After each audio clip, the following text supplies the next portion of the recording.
Hello, everybody. Hello. Welcome to yet another episode of the Wisdom Save podcast. I am Ken, as always. I'm Hannah. And we just want to let you know I tried to put a message up yesterday, but I don't really know how YouTube works that well. I'm still kind of working with it.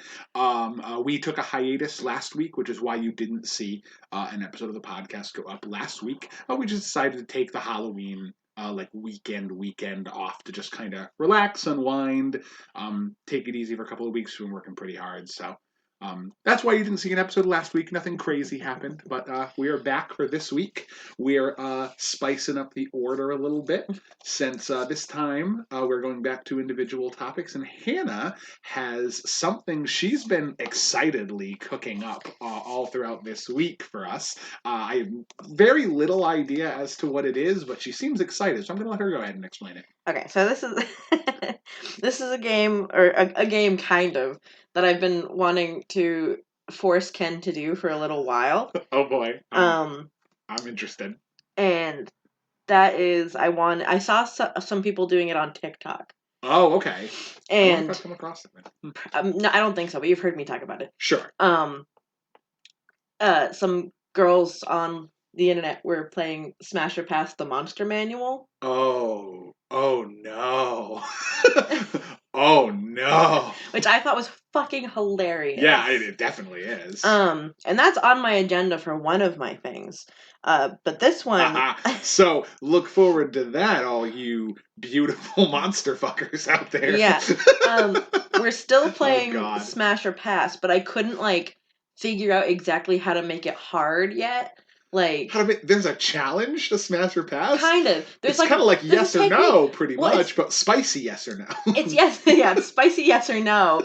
But it's I was thinking about maybe giving you options and making it really difficult. Oh, so almost like you have to smash on one, you have to pass on one, but Oh, okay, you can't just pick both or pass both. Yeah, I was trying to make it hard, but I couldn't really iron it out exactly. Kind of mixing it up with we can say fuck on this, but with fuck, marry, kill. Yeah, kind of. Yeah. Okay. Yeah. I'm like, can we swear on this podcast? Oh wait, I do all the time. It's our podcast. I do all the time. Yeah. Plus, we mark this for not kids anyway. True, it's good. So this one might not be perfect for anyone who doesn't know our characters or our campaign. But also, if you know Out of the Abyss, this might be okay for you anyways, because... okay. Because we're going to play Smash or Pass Out of the Abyss, our campaign edition. Oh boy. Okay. So I guess I don't know which characters you picked. Yeah. But I guess a disclaimer for anybody. Oh, I have one.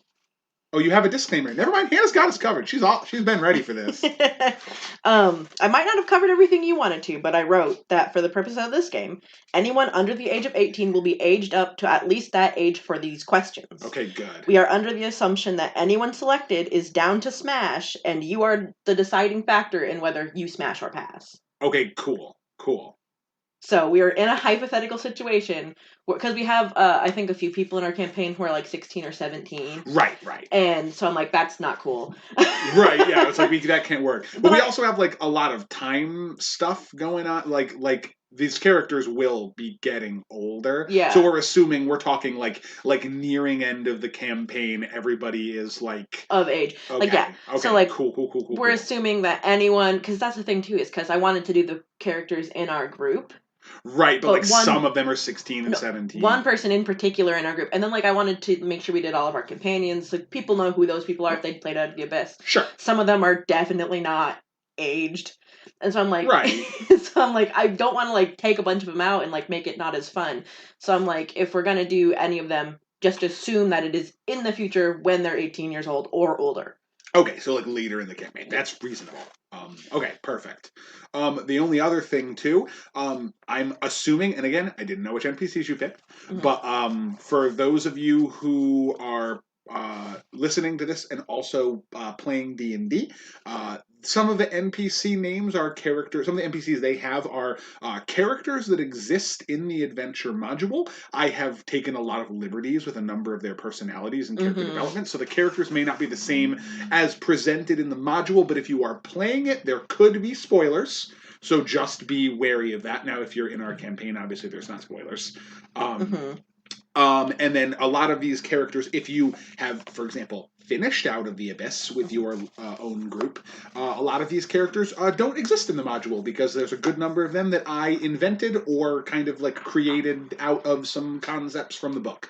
So there are some characters you may not understand. I can give a brief description of some of them if they come up. You don't already have me covered. Which I figured you would probably do anyway because I'm going to name them, and then I'd probably have you give a brief description of who they are. That is totally fine. And then ultimately, since I had a lot of time to think about it, you're going to say Smash or Pass first, and then I'll tell you. Oh, and then you. Oh, so you already have everything picked out. I got it. Okay. I like this. This is fun. And I tried to do one person, at least 1 to 3 people for every letter of the alphabet, but I couldn't get anyone. Shit. I couldn't get anyone for Q, U, V, or W because those are hard. There is at least one Q that I can think of off the top of my head, but you guys actually just completely avoided them. Well, yeah, you just like they were supposed to be a thing, but they're not. You walked away. Okay, well, cool. Let's start the game. Sure, let's go. The first one I have on the list for Smash or Pass is A. It A? We're starting with A. Okay. We have 2 for A. Okay. The first one is Asha Van Dree. Asha Van Dree. So at the very beginning of your campaign, you guys, after being captured by the shadowy monsters that had invaded your family's guild hall and kidnapped some of you, you woke up weeks later, deep in the Underdark, in a Drow prison, in a sort of work camp, and they were planning on training you, breaking you, and then sending you off to the capital city. To be slaves. Yeah, you would probably be enslaved or fed to spiders or whatever they decided to do with you. In typical like evil Drow society, like little fight society fashion.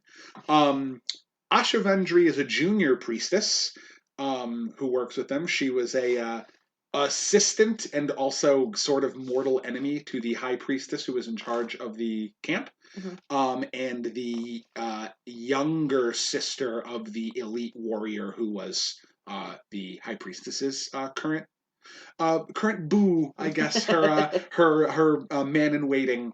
Asha is she's got a little bit of a cold Harley Quinn personality, like a little bit chaotic, a little bit over the top, but very you know what? She's a lot like Azula from Last Airbender. But she's a Drow, so. But she's a Drow priestess. Smash or Pass. Yeah. Oh, okay. Ken's very Drow biased. So. I fucking love the Drow. I think that they're a deeply terrifying. They have deeply terrifying lore. They're a extremely interesting and also disturbed and tortured group of people. I adore them. I learned vaguely how to speak their language so that I could yell at the party in the Drow tongue. I learned pronouns and basic terms and how to conjugate verbs and shit like that from a number of different translators and kind of took a couple of liberties with it. But enough about Drow. We're talking about Asha specifically. Yeah. So here's the thing. She if I was a in Drow society, yeah. She's just a junior priestess. She doesn't have any. We're talking about you. We're talking about you. Oh, it is Ken, and in this situation, I mean, she is down to smash. You are the basic factor whether you do or do not smash. I mean, it's gotta be smash. I don't think that's a hard one. I mean, I'd pass. Well, yeah, but that's because she has a personality that you are not a big fan of. Yeah, exactly. But and also I'm afraid that after we smash, she'd turn around and bite my head off like a. I mean, probably yeah, but she's pretty. Difference between men and women. Here we go. That's definitely a way to put it. Yeah, I mean it's absolutely smashed. There is a reasonable chance that she may dispose of me for being useless after the fact, and I'm fine with that. I'm a millennial. It's it's etched on the brain. Maybe I get to die after. Sweet. I'm good with that. That's some Gen Z energy. Yep. Yeah. What is it? It's like was a Zoomer or something like in between. Is that right? Zoomers? Is that what that is? Where you're like in Maybe? between Gen Z and millennial, like you're a millennial, but you were born really late into millennial, and so you have like a lot of Gen Z like mannerisms and stuff. Maybe, I don't It's know. like millennials that are on TikTok way too much, pretty much. So, like me? So like us, yeah. But yeah, no, Asha smash for sure. Yeah. And maybe I'll get lucky and she'll end my shit. You probably don't have to do much. Starting off strong. Okay, so the second one. Mm-hmm. Arya. Oh. That's a character that we have, so tell everyone a little bit about Arya. Okay, so Arya is the character that I play. For those of you who watched, also, as a little note, I am also the DM of this campaign. Normally, I tend to try my best to steer away from having a DM PC because I don't want my character to become too involved in the lore and the plot while I'm also running the lore and the plot. It's too easy for a DM to kind of take that off the rails and like kind of become the star of their own show, take the spotlight away from their players and things like that. But when we first started our campaign, there was a guest character that I was having help them out. They loved her so much that they adopted her into the party. And then from that point on, my players have kind of always been like, no, you should play a character. Yeah. So, but he does a good job of it. You don't steal thunder. You have just as much as we do. Thank you. I really try hard to do that. I don't want to fill that stereotype. But yeah, so just for anybody who has familiar with that or has had bad experiences with that, I do try my best. Arya herself is she is the eldest daughter of two of the characters that we played previously.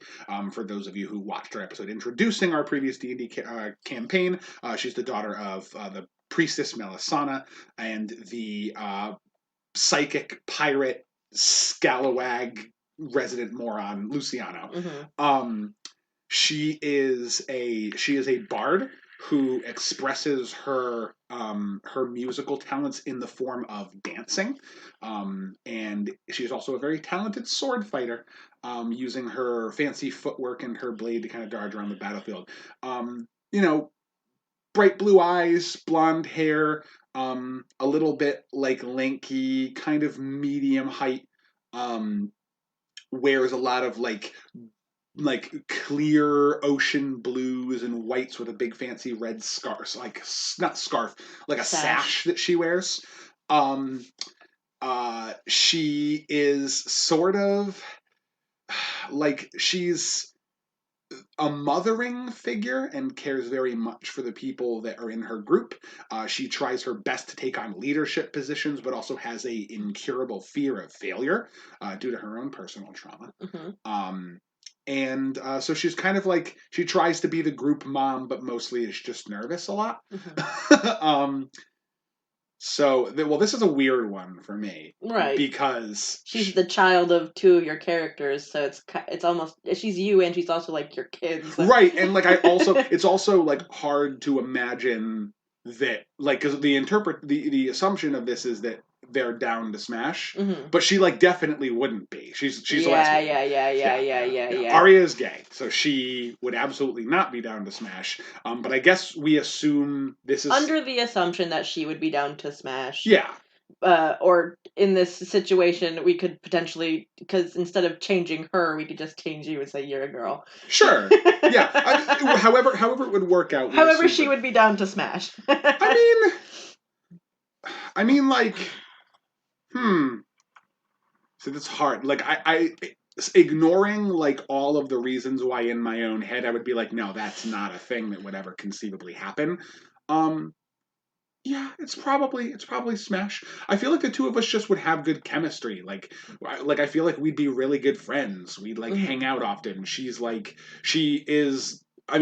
got that aspect of my personality baked into her. She's like the mom friend who tries to be there for everybody, but also is racked with anxiety all the time. The kind of vibe I'm getting off of this too is, do you even think you probably would go not smash just because you like, if she was asking you if you would, you'd be like, of course I would. You're so pretty and I love you. But like also you probably wouldn't because you're best friends. Like you're just saying it to spare her feelings. I mean, is that an option? I guess. Because it's definitely that. It can be more complicated than that, okay. but I'm like yeah, like pass isn't just like a you know. Like it can be okay. Well then yeah, probably that one. Like I feel like the two of us would be like really, really good friends, and it'd be to the point where even if she was just like, I mean, that could be a thing that could happen. I'd be like, yeah, but like that's isn't that like weird though? Like you're like my sister. Like no, well, like it's not. Yeah. So all right, and then I guess in that case it would be pass. It'd be a loving pass. Yeah, like I'd be like, oh, that's like that was a funny joke. Like yeah, like a good one. And then like let's go get a coffee or something. Like yeah. Hard smash. Oh yeah. Fantastic. No explanation needed. She's good. Yeah. Oh, I'm glad you enjoy her. I feel like and I think it's because of our characters too, but I feel like she's like so riddled with anxiety all the time that everyone's just like, God, just stop. I mean, yeah, but also we love her. Like that is very true. Like just because we wish she would quit being like so like afraid of fucking up that she never makes a move doesn't mean we don't like love her or enjoy her. It's just we're just like, dude, like just be you just stop. Just do just it. Be you. You're fine. Like yeah, just do chill. it. Just do it. Okay, so for B, I have Baphomet on here. Baphomet, Demon Prince of Minotaurs. I have all the Demon Princes on here. Oh my fucking god. Baphomet, like 14 and a half foot tall, like very furry, like horned, moose faced, goat legged, like goat leg, horse dick Baphomet. Yeah. Smash or pass. I mean it's smash, right? I mean I don't think you can say no to it. Yeah, like I feel like what are my options? Like he'd be like, I'm down. I mean he wouldn't say it like that. Yeah, I would love it if he did though. Yeah, I'd walk in and I'd be like, oh my god, like this is it. Like my whole life was flashing before my eyes, and he's just like, how you doing? How you doing, sweet cheeks? Yeah, and I'm just like, this took a turn. Whoa. Did I multi-class in Bard? Like what happened? Did I multi-class in Warlock? What's going on? They're like, oh no. I mean, but yeah, I mean, geez, like when do you get to like when it comes to demon princes, he's not the worst. Yeah, he probably he doesn't smell like offensive. He just smells a lot like blood. Because he's probably usually caked in the blood of his enemies. Yeah. So that's fine. I mean, at least you're not one of those. I mean, I'll take it. Yeah, like I mean, he could be like a filthy sludge monster, but he's like humanoid. Yeah. Sure. Yeah. That's a gift for the monster fuckers out there. Yeah, there You're welcome. Yeah. I take it. Smash. Why not? Yeah. How about for you? Yeah, smash. Why not? Okay, cool. Yeah, we're on the same page. All right, perfect. We're agreeing here. This is working out for me. Second B, we have Blair. Blair. Oh, again with the lesbians. Just take it the same way you took the first lesbian. I know it's not as hard for me because like almost all of our party is gay, and I forgot. Because I'm a girl, so I'm like, this is not a problem. Yeah, like, this is fine. This would work. Like, oh my god, Blair. Okay, so Blair is she's the ranger of the group. She is the eldest twin daughter of, again, two of the other characters from our previous campaign. If you remember the dwarven martial artist, Stieg Lundquist, and the blue and white-haired halfling, wispy assassin and group mom, Petra. So she's got this I mean, she's got like a pixie cut. Yeah, that's the word for it. I was trying. She's got a pixie cut with an undershave. Yeah, with an undershave, and she's got like blue stripes in the undershave. She's no the I don't know why, but like she got orange hair. She has orange hair, and then the under part of her hair is blue. So what I can only imagine is she almost has like a hair like style like a dog, where it's one color, and then if you lift it up, it's another color underneath. And that comes from what? That comes from Petra's Air Ganassi heritage? Yeah. Okay, that's what I thought. And the orange comes from her dwarven dad. Right. So she's a stout halfling. just half dwarf, half halfling, like a halfling, but a little bit stockier. Though she does kind of tend more to the lithe side. She's like very, very skinny, very like a, She's lean and yeah, thin. and I mean like she's like a tracker, a scout, a hunter, so it makes sense. That's just she's built for the job she's good at. Um, she has this almost like kind of it's weird because the looks belie the attitude. She Yeah. has this very She almost has like a pixie look. yeah, she has like a little fairy princess kind of look to her, but she's just like brutally sarcastic and constantly head in the clouds. Yeah. Like for a tracker, she's really good. She's like a navigator that has led us through the Underdark. She's actually an Underdark scout, which was fucking fantastic. Mm-hmm. For our group survival, but also is like the first, like we go to have her on watch when we set up camp, and she just Oh, immediately falls asleep. she's Like done that multiple times. yeah, like every time she's just like, let's see if I stay up for my watch. Like she'll joke about it. She's like, all right, well, I'll take first watch. See if I can manage to stay awake the whole 2 hours this time. And she's there for like 20 minutes and just fucking out cold. So yeah, I mean, about like when it comes to Smash or Pass though, it's got to be Pass. Yeah. Yeah, it like, and don't get me wrong, I love Blair. Again, like I feel like we would hang out, but it's Mm-hmm. different. Like I feel like she'd be like we wouldn't talk for a month, and then she'd hit me up one day and she'd be like, "Drinks, bitch," and then I wouldn't have a choice. I would be going, Yeah. and then she'd like talk about some shit that's going on, and we'd probably get ourselves in trouble at the bar, and then we'd like run home, probably running away from authority or something, and then she'd be like, hey man, that was a good time, catch you later, and then we wouldn't talk for like 2 more months. Yeah, like I feel like we'd just like hang out, and like yeah, I don't know. I don't feel like we'd have that kind of relationship. Like she could be Yeah. down, but I don't think I would be like, Yeah. I don't think I'd be like, I don't know, you're kind of a flake. Yeah. Like there's yeah. got to be a little something there, and that's not how this works. Right. Yeah. For me, for Blair, like absolute smash. Like she's so Yeah. cool. Yeah. No, I like her a lot.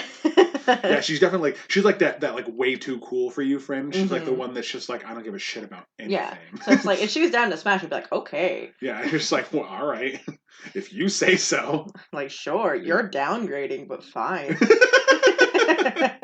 That's really good. That's a good point.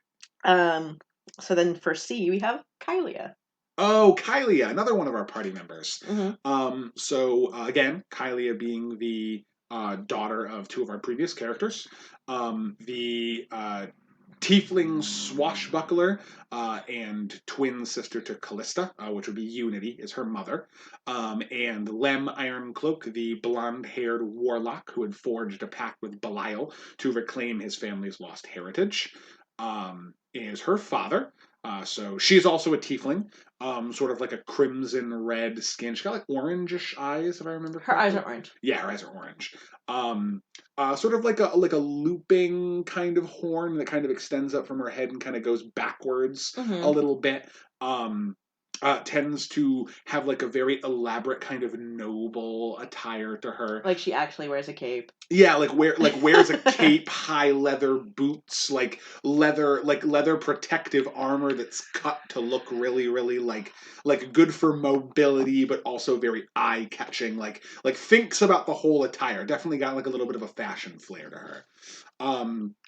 She's also like a natural born manipulator, which is kind of perfect for her upbringing.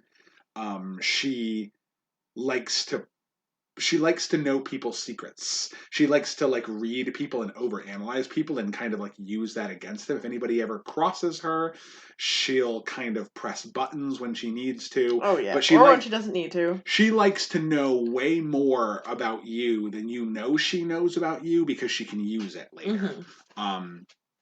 She's definitely she's a troublemaker, that one. I don't know.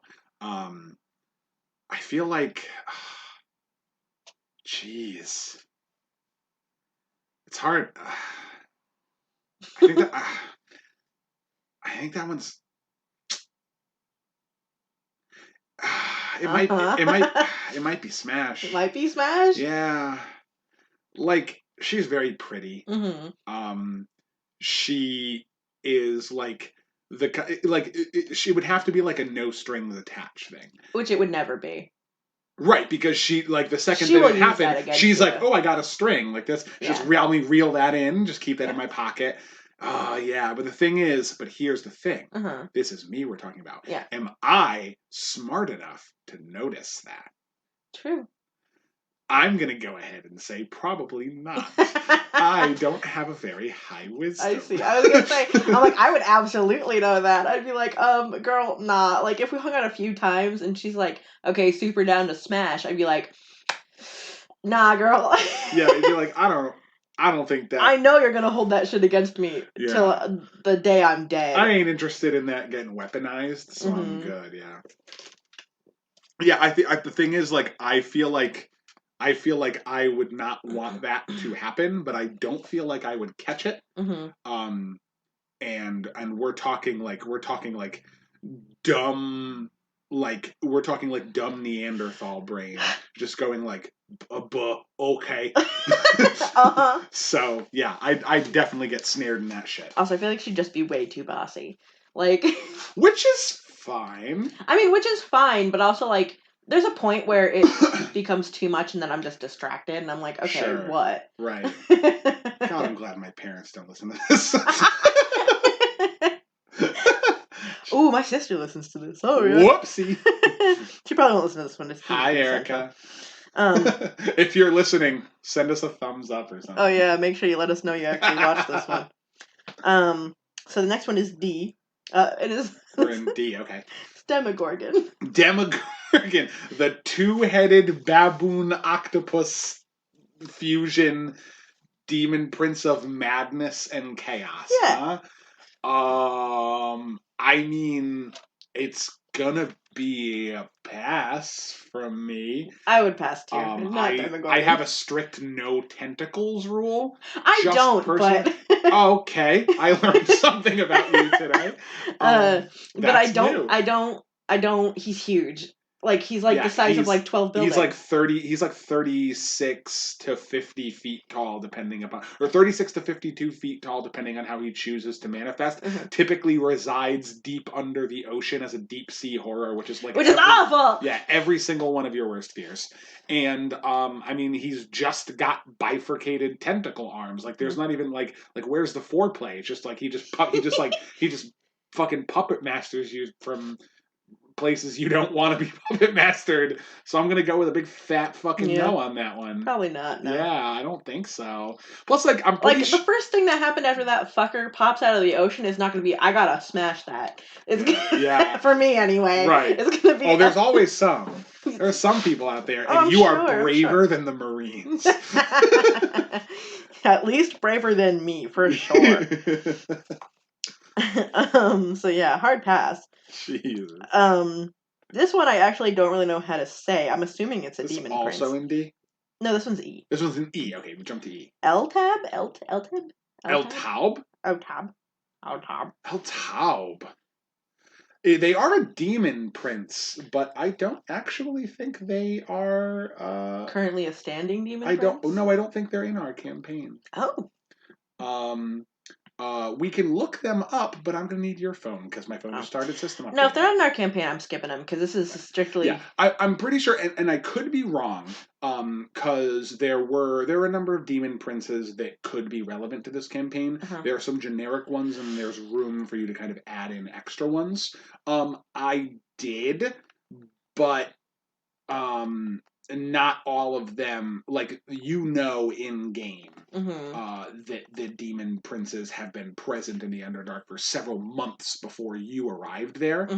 Not all of them have survived up to this point. Some of them were picked off very early. And L-Taub is a lesser demon prince by a lot, very diminished power, very diminished influence. I think maybe they're like a freaky spider crab thing. I Oh. don't remember exactly who they are, but I do know that they were one of the ones on a list that I'm just like, they showed up and were finished off pretty Okay. handily. I don't think they're they're Well, probably they're back in hell. It sounds like a no, but we're gonna skip him. Yeah.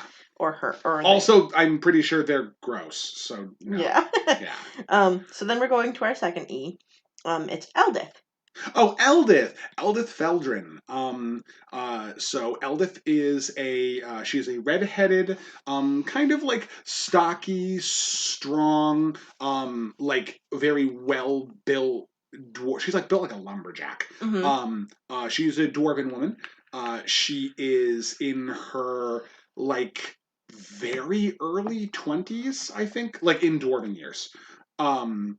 She's like newly adult.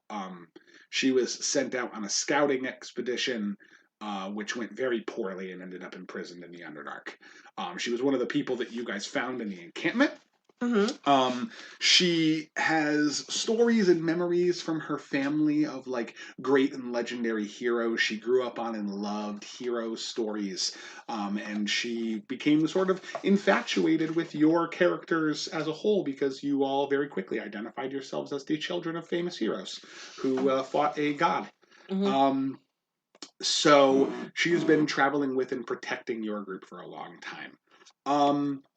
She is definitely, you know what? No, she's like she's short. She's like 4 something, which is fine.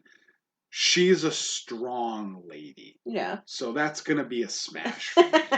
I have, and as in case you couldn't already tell, you might know that I really like strong ladies. Like ladies that are like either like physically strong or just like very like strong personalities.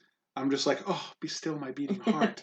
And so yeah, no, I feel like the two of us would get along swimmingly. She's like this big like I care about justice and like heroism and like being the best I can be. And I'm just like, girl, like get your crown, like absolutely. Ma'am, you dropped this. Yeah, yeah. Excuse me, Queen, you dropped this. Except less incelly. Yeah, right. Don't tip your fedora at her, please. Eldith. Probably a smash.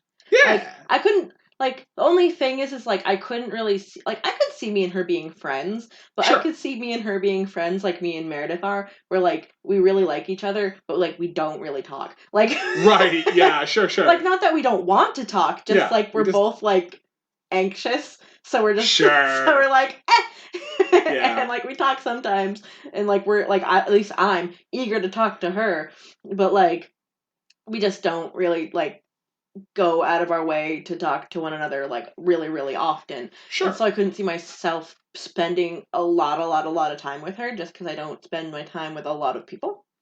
But given the opportunity, like I'd be like, yeah, girl, like you sweet, like yeah, precious. F is Fraser Blue. Fraser Blue.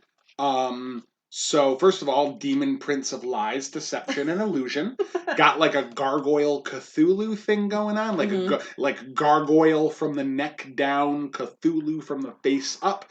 Guy has like an actual mouth smile, but like lots of fucking weird tendrils and shit. I mean, like a tentacle beard. Yeah. Strict no tentacle rule. That's gotta be a hard pass from me. Plus, I'm pretty sure he'd like make me see weird shit. He's like really into making people like trip the fuck out. Yeah. So that's a no. That's a no from me. Yeah. He's oh god, no. I was gonna say, if he was just like a normal like or like if he even had like a different like thing he controlled except for deception, lies, and like hallucinations, I'd probably be like, sure. But like I'm not about it. No, God. He's like the master of bullshit. Yeah. He like makes people go crazy and makes them see shit. Like, no, I'm good. That's some bullshit. That's some bullshit. Yeah, no. Yeah, that's a no for me. Sorry, Demon Princess, you're not doing great. Baphomet, doing all right. Doing all right. Baphomet was the only pass. Fucking hanging in there. They're not past Smash. Yeah. Hanging in there. Our second F is Fargus. Fargus. Oh, Fargus Rumblefoot. Oh, what a sweet boy he is. Grew up on the back country. He lives on a farm with his grandpap and his grandma. Mom and dad are still around from time to time. He's got a couple brothers and sisters run around, most of them are older than he is. He's kind of a little bit of he's more of a middle child. Tends to get forgot a little bit. But I feel that Fargus. Yeah, great. But he used to hang out around the fire with his whole extended family. Grandpap used to blow animal shapes out of his fancy smoke pipe from back in his adventuring days, and he used to tell stories about all the ruins and ancient secret tunnels that were buried underneath the earth. He always wanted to go and find those secret ruins someday, maybe explore an ancient pyramid under the ground and see if he could find some magic trinkets or some ancient treasure. But once he started having the back problems, it was all downhill from there. Fargus is a halfling with a southern drawl because I thought that would be fun and make him interesting, and it made sense for the cultural area that his family was from in Faerun. But the party took to him like fucking immediately because he's just so adorable. He's kind of he's weird because he's an example of a character with very high intelligence and extremely low wisdom. Like he's a bit of very low intelligence and very high wisdom. He's like kind of a bumbling doofus. He doesn't really know a lot, but he's got he's brilliantly perceptive. He's got a photographic memory and an innate sense of time. He's a brilliant artist. But when it comes to understanding what is going on in the world around him, he's whoosh, right over his head. It's the fucking easiest Smash in the world. What a sweetheart. I love Fargus. He tries so hard and he just want he every once in a while he'll meet there'll be a deep gnome lady or oh my god, yeah, and he'll just be trying to use his little charms. Yeah, and he's like, well, how you doing today, miss? I just was wondering if maybe you could help us out. We got a little bit of shopping to do for supplies, and I was hoping maybe you could point me in the right direction. Oh my god, he's so sweet.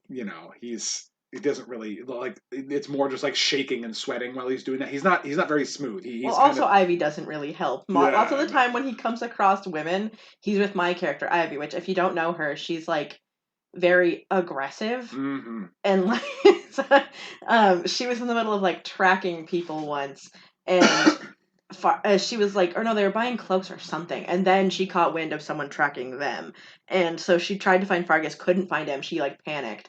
And then she found him talking to two ladies, and it's stop fucking around and come on. And he's like, oh, I'm just talking to these ladies. I'm just having a nice conversation. He's like, come on. I was doing so good. I was chatting. I think they kind of liked me a little bit.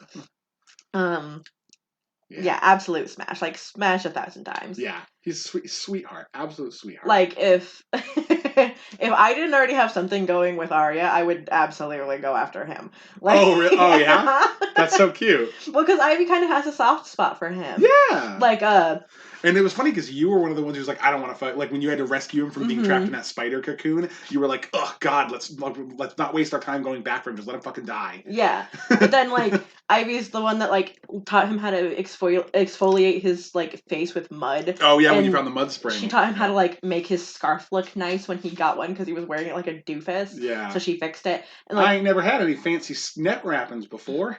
So, she, and she, makes sure, we were in the tower and we were all gonna, we had to climb this huge tower, and she made sure that, because she was huge at the time because she had a mushroom that made her big. Oh, yeah, she was enlarged, yeah. She didn't even give him a chance to, fucking kill himself on the stupid tower. She just put him on her shoulder and she carried him up. Yep. Because she likes Fargus, oddly enough. She gave him, paper and pens because she realized he draws and she draws. Yeah. So. And he's been drawing, maps and, stuff from his memory from stuff his grandfather told him. Yeah. And at the end of our last session, he followed those maps and paid attention to the runes that were scribed on the wall, and you guys may have found an entrance to a secret pyramid he's been looking for. Yeah. So, absolute smash. Love Fargus. Just too cute. Good boy. For G. G, okay. Grost. Oh, fucking, like, smash that motherfucking smash button. Smash! Absolutely. Oh, for those of you who don't know, I have a abject fascination with Grost. Demon prince of seduction, pleasure, and lust. He is a, like, 10 to 12 foot tall, like, onyx skinned demon. He's got like a chiseled jaw, like shredded features, These like tiny little cute horns. yeah, like bright yellow eyes that seem to glow in the darkness. These little tiny horns that jut up from the top of his head. Short cropped black hair. Just like he is like designed to be physically attractive. That's like his essence. He's a charmer and he's a bit of a manipulator. The way I use him in my campaigns is he's the kind of person who he's not afraid to play a totally different game than the other demon princes to get what he wants. He's very much a master of the long game, and he's very much a master of, like, I will scratch my friends back, and as long as they continue to scratch mine, we have a mutual relationship. He's never going to screw up his positive relationships because he always gets something out of them. He's a man of incremental benefits, which lead to great rewards. And it's kept him alive for like 50,000 years, so it must be working. Right. Yeah. He's also just like fucking like just the most handsome of like we're talking like most of these demon princes are like ugly and disgusting. Like grotesque and monstrous. This man he's just like a 12-foot tall fucking onyx skinned Adonis. Like he's just an absolute god. Yeah, no. Like you sleep with him once, you're never gonna be able to sleep with anyone else again. It's just like that's it. It's like it's over. It's Grost for days. Yeah, smash, hard smash. Easy, fucking easy. Like whatever the opposite of a trick question was, that was it. The next one we got H. That's Hemeth. Oh God. Yeah, I'm taking a different road right now. Oh, that's we went cute and small, then we went hot and tall, and then we went little racist man. Yeah, he sucks. Hemeth's bad. It's a pass. Hemeth is a Dwerger blacksmith from Clan Ironhead in the Dwerger Underdark city of Gracklstew. The party rescued him from a ritual sacrifice table in the Kuatoa city of Slubladop. He was captured on a boat that was bringing supplies to them and trading, and they were going to sacrifice him. He was the last. The rest of his crew was already sacrificed. I see. And they were going to bring him to be sacrificed to their god, which was actually Demogorgon. Spoilers for anyone who hasn't played Out of the Abyss. Sorry, I fucked that up. Well, we said we already told them. We told them it was going to be spoilery. That's true. Yeah, his whole thing is he's like just kind of says really dumb, shitty stuff and has terrible opinions and generally doesn't really care about much of anything besides himself.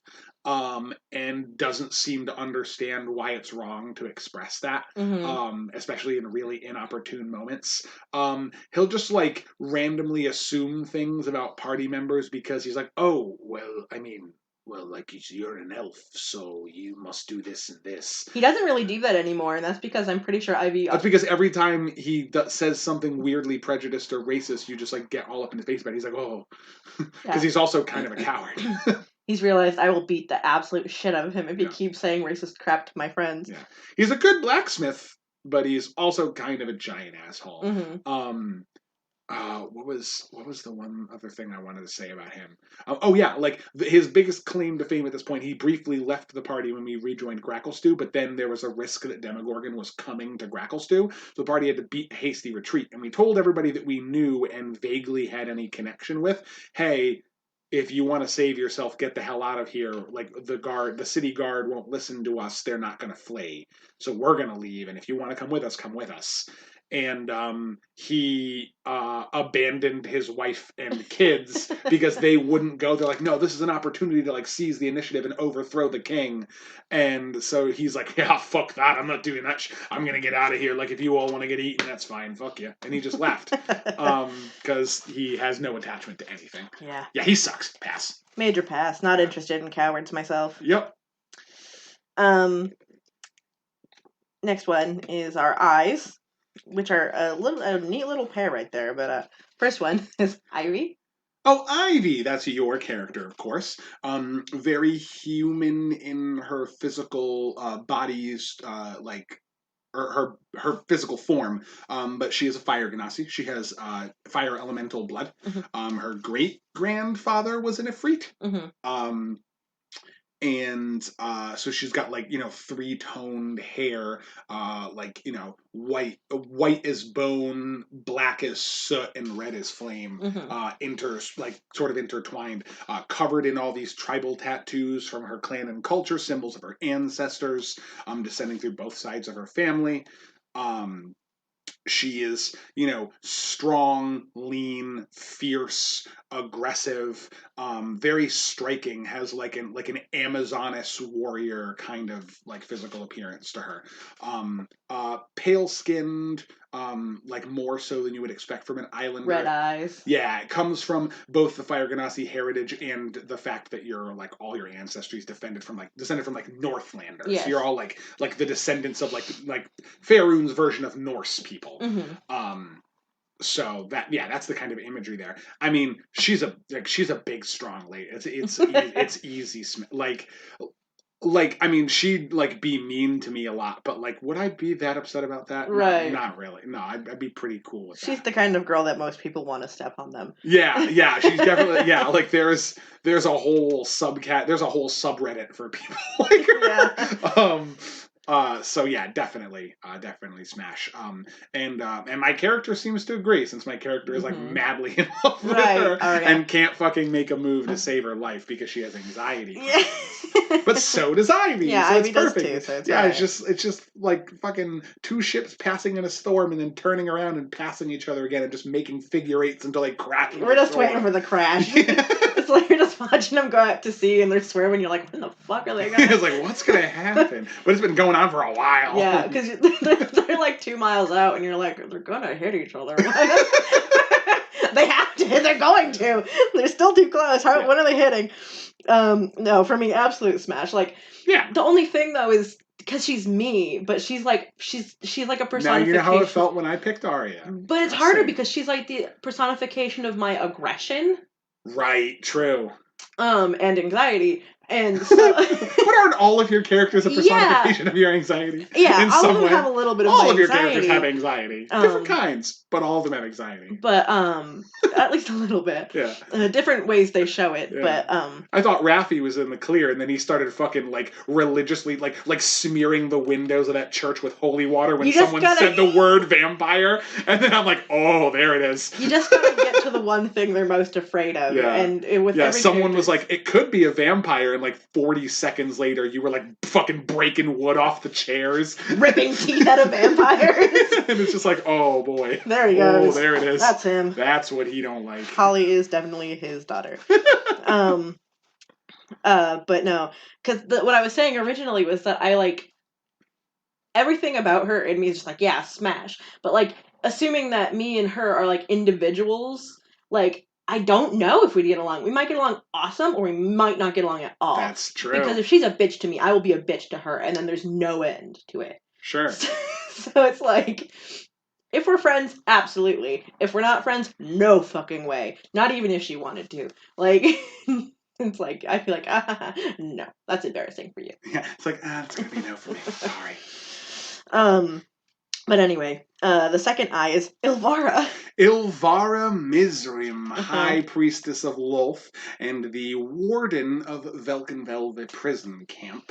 The woman who kept you imprisoned, and who, after you manipulating the situation at hand to break free of your cages, cause some wanton destruction to her prison camp, make a mockery of her and everything she was striving to do, and then beat a hasty retreat into the Underdark, alone and mostly unarmed. Although you did manage to kill a couple of her guards along the way.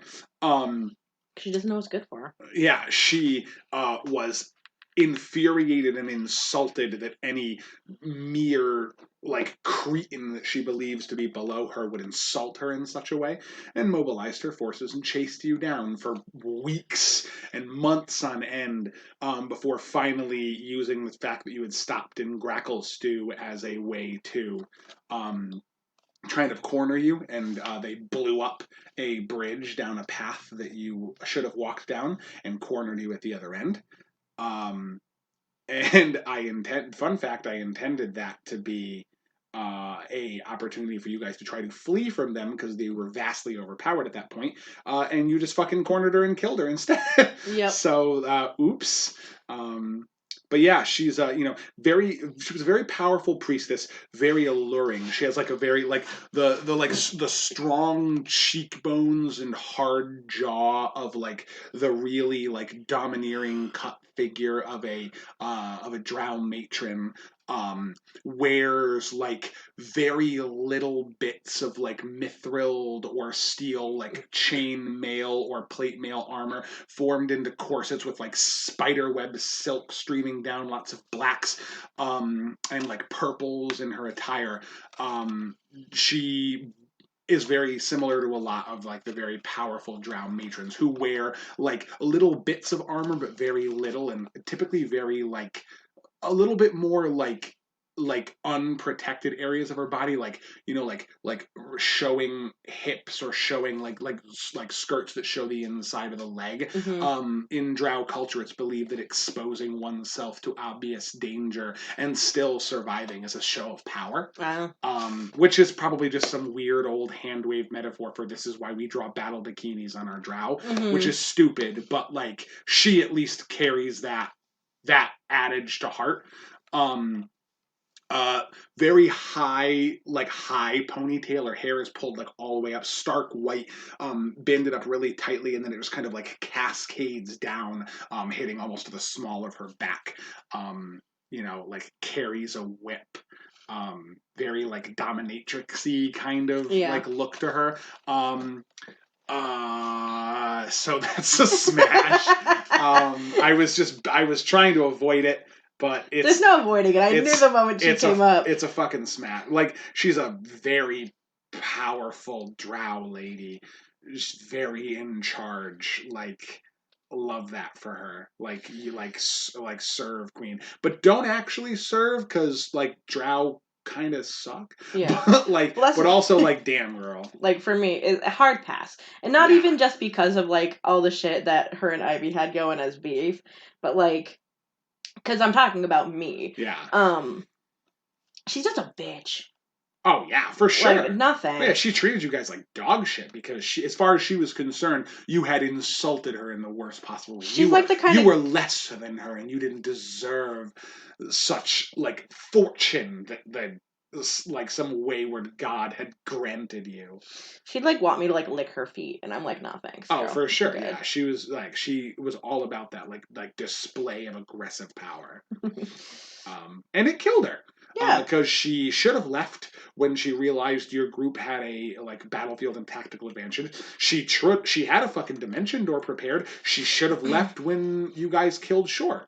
Oh yeah, I beat her boo thing up with his own arm. I like you I ripped it off his body. Did you use the glaive or the axe? No, I just ripped it off. Oh, you were a tavern brawler. Yeah, you just straight up broke his arm and then fucking rage pulled it off and then bitch slapped him to death with his own arm. And when that happened, the correct thing for her to do is dimension door, then retreat with her tail between her legs back to somewhere, get a new army and come after you. But she was afraid of admitting her own failure, so she's like, fuck it, I'm going to keep going. And then she got surrounded. Like, girl, what are you doing?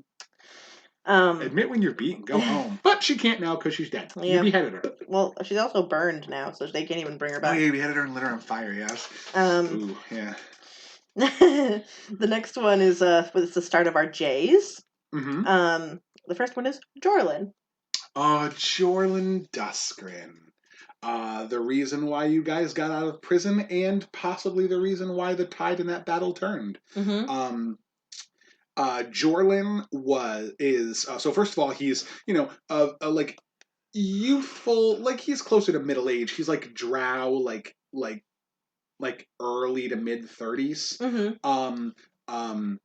Like like very, very attractive physical features, like kind of like I think I read somewhere that before, because he does have a scar that I'm assuming you're going to talk about in a second, yes, that before he got his scar, he very, very intensely prided himself on how attractive he was. yes. He's a very conventionally attractive person. Hair kind of like pulled into like a sort of short ponytail. Like very clean, well textured hair. Um, very like he kept himself like always clean, very pristine. He had like very striking eyes.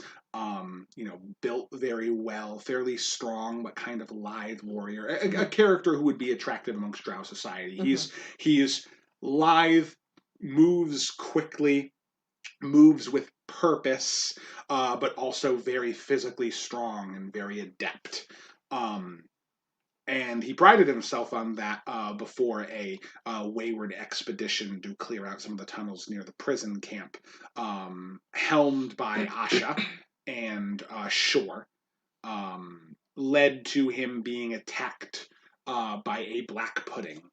Ooze creature, which is basically just a like jet black pile of goo that's acidic, Uh-huh. and it latched onto the right side of his face and started eating away at it for like maybe 15-20 seconds before they could pull it off, and it mostly disintegrated his right eye and left a terrible scarring down the right side of his face, like kind of like leaving a little bit of like a low curved snarl to his smile because his face is always kind of like pulled down and drooping in that direction. And that, first of all, made him extremely depressed because he held his physical appearance in high regard. Poor thing. And also led to Ilvara casting him out as her mate, and Picking up Shore. yeah, and then also taking away the enchanted wand that he had found, because it was no longer befitting of him, and giving it to Shore, which he promptly took back when you guys killed him.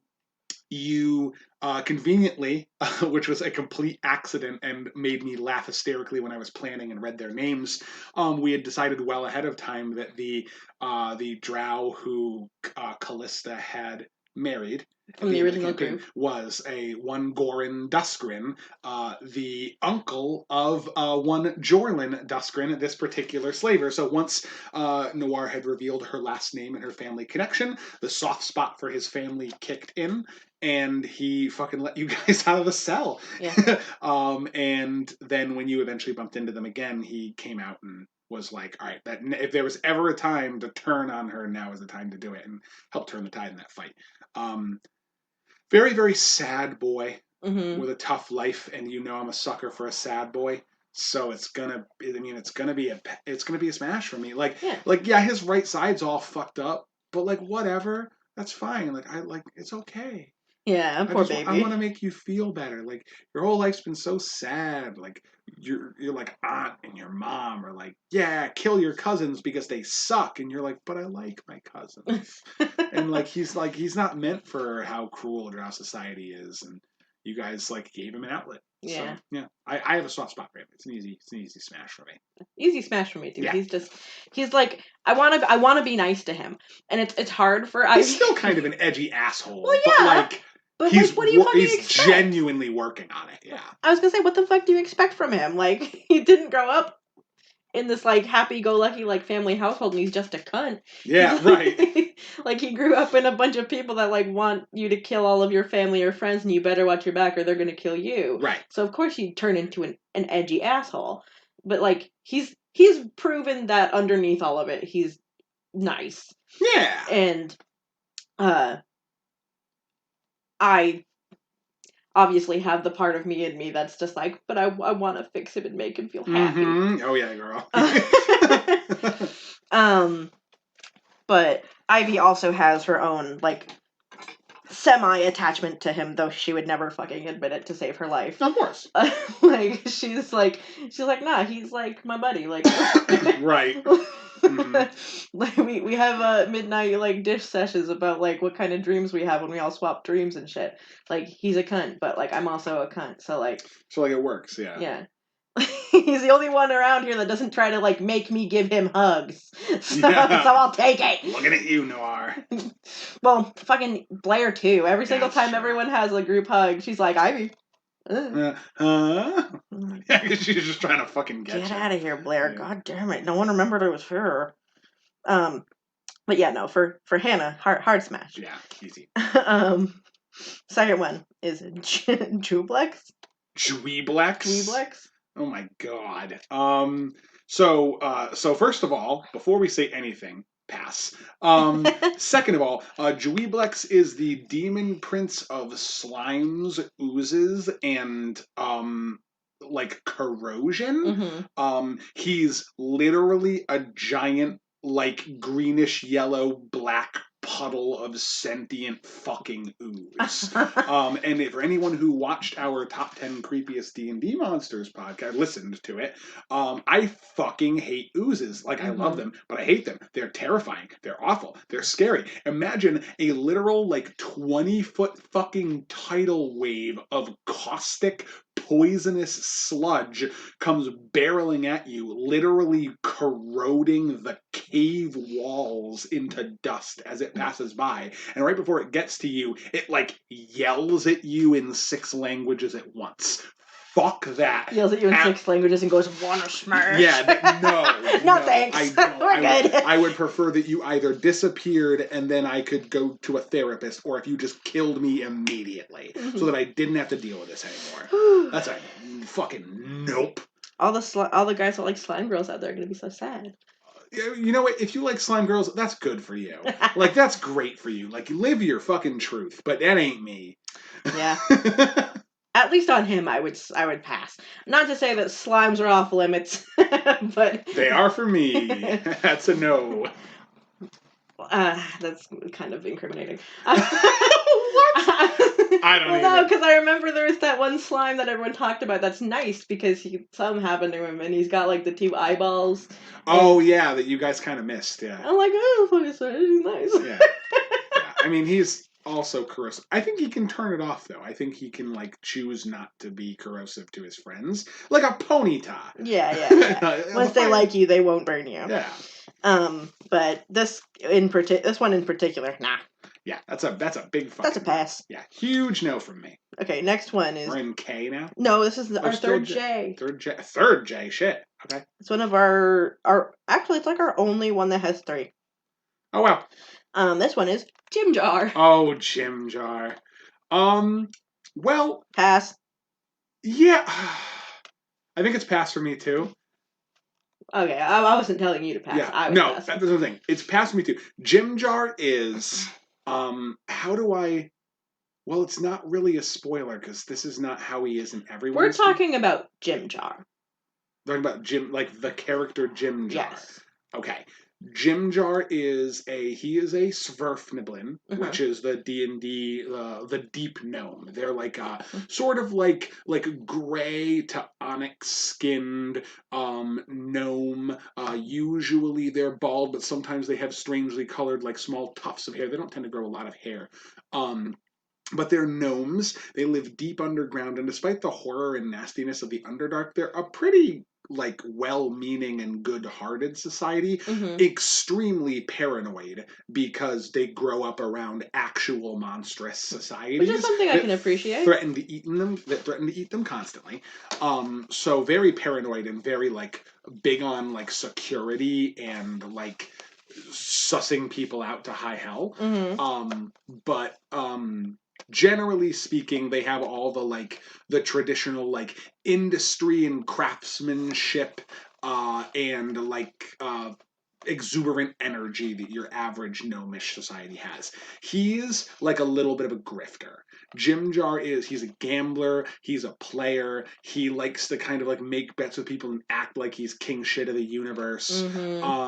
Very much the kind of person who like will hold back any positive like benefits he may have or any way to help you, because like he's the kind of guy that wants to save that for when it benefits him. He may have a he has one of the things is he has like a dimensional pocket. He can reach inside his pocket and pull out all sorts of random shit he's just been gathering or like pilfering as you guys go around. He keeps a bunch of shit in there. And he's got like healing potions and like food and like resources in there from time to time, and he's never going to pull them out and offer them to you because he needs to be the person who gets something out of it first. He wants to gamble for it. He wants to gain some benefit from it. He's very much like a me kind of person. Mm-hmm. I can't handle that kind of selfishness. That's a pass. That's why I passed. Yeah, it's easy.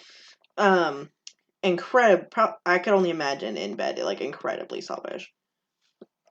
Oh, God, yeah, easy. He'd be the guy that, like, pumps 3 times and he's done. Yeah, he's like, well, that was good. Let me check my watch. Whew, 12 seconds. Look at me. New record. Oh, shit. Yeah, well, I won't call you. And then he just, like, leave. Yeah. He'll leave, like, on the way out, he'll, like, take your favorite necklace. Yeah, he'll, like, steal shit from you. And he'll be, like, real proud of himself. Classic ex-boyfriend. Yeah, like, absolute garbage. No thanks. Yeah, Ex for a reason. Yeah, pass. I don't know how to say this one. Oh, Kostchiche. I'm never going to be able to say that. Kostchichie. Yeah. Yeah. He is also a demon prince who had the potential to show up and be relevant in our campaign. However, our campaign takes place a little bit later in like Faerunian lore. We're using an alternate version of Faerunian lore. I think technically this campaign is originally intended to happen sometime in the early to mid 1490s. Mm-hmm. We're at 1506 because we did a time skip, and a bunch of other campaign events that happen in the world of Faerun have moved up because of it. And I did a big timeline just to make sure I knew where everything was and kind of like plotted out like the general idea of when certain major events in the world were happening, so I knew what was going on in the world around you. And at the time of this adventure, Kostchiche is currently imprisoned in the domain of someone else. Huh. And it was unable to make it to the demon party. So Kostchiche, I think he's like the demon prince of like, he's like the demon prince of like fire giants or something. Oh. He's basically like a 50 or 60 foot tall, like crimson red skin, furry mane, almost has like a lion face, but vaguely human, or like not like outwards, like a cat's face would be like, it's like a lion-like mane and similar features, but very crunched in and like kind of jagged, like almost ripping like the teeth. pug of lions. Yeah, yeah, exactly. Very much like built like a giant, like long, gangly, super muscular arms and legs. Drags like a giant, like spiked chain covered club around. Very monstrous, very like dumb but brutally strong kind. Like he's like a warlord type, like imposing conqueror beast kind of figure. But he fell for a trap and ended up getting imprisoned somewhere in hell. So he ain't here. Sometimes he's in the campaign, but I mean. It's a pass for me. He's just kind of he's like a big, smelly, bloodthirsty, like 60-foot tall monster. I'm not. It's whatever. I could smash your pass. Sure, okay. I'm learning so many things about you today. That's why I thought this game would be fun. Oh, this is fun. Oh, don't get me wrong. I'm just learning a lot. I could take it or leave it. Sure. That's not like me like wussing out, but like. So why you like me? Because I'm tall. I mean, no, I've dated people shorter than me before. Okay. I tend to go for taller people though. It's because I need someone to get stuff off the shelves. There it is. All right. Then I don't gotta climb on the shelves. That's a very good point. Yeah, climbing on the shelves is dangerous. Get your man to do it. I used to climb on the shelves all the time. But yeah, like that's not me like wussing out of the question. It's just I could smash or pass. Sure. If he's down, I'm down, I guess. Why not? You only live once. That's fair. Get all the demon lords you can that won't kill you. I guess that's a way to do it. Speaking of lords, I didn't have any L's, so I cheated. How? For L, I put Lord Darendelle. I was wondering why we had passed D with no Darendelle. Okay, yeah, Lord. So Lord Darendil, also referred to as Prince Yeah. Darendil. He's used both titles interchangeably. He is a very interesting figure. He's another one that they met in the prison camp. He is a creature. Well, he appears to be a creature known as a quaggoth, Mm-hmm. which is like a 8 foot tall, slightly hunchbacked, though him not so much. Like long limbed, gray furred bestial creature. They have kind of like a Bigfoot kind of look to them. They're He's almost kind of like a werewolf if you painted it white and like smushed didn't like smush it into his face, but like you made the snout like a cat face almost. yeah, yeah. And you painted him like a blue white color and gave him like real huge claws, and they're usually aggressive. Yeah, and they tend to be used as like guards and stuff for a lot of the more like any of the like evil societies. Drow tend to use them a lot as like guards or like shock troops. Mm-hmm. They're typically a little bit more bestial instinctually. They typically tend to like bite more on instincts. They're not really like they're closer to wild animals, Mm-hmm. though with a significantly higher intelligence and a cultural structure Mm-hmm. that is closer to like humanoids. But for Darendelle in particular, But for Darendil in particular, he's very interesting because he insists to the group. And as of yet, they have not decided whether or not they believe it. I think they've mostly decided they we've believe decided it. that at the very least, we think we think he thinks he's telling the truth. Sure. And for all we know, he potentially could be, but there's something there. Right. He also wears a leather, high-collared vest, stands quite tall, and does his hair rather nicely. Because as far as he is concerned, he is actually Prince Darendil or Lord Darendil, a elf of high noble status from a grand society. He's from a grand society of elves that live below some of the great floating cities of yesteryear. Unfortunately, due to some circumstances I do not remember, I seem to have been trapped in this rather savage-looking bestial body. It has its uses, of course, though I do miss my quite cutting features. My hair was perhaps my best feature. I have a noblesse oblige to myself. In my youth, I tended to be very carefree and care very little about the goings on of the world, but this experience in this bestial form has tempered me. I would like to do something to change the world, to use my noble status for good. All I need to do is find someone to change me back into my true form. Well, because also he is like a quaggoth in appearance, but also he like has the like body shape, except for the head of like a person.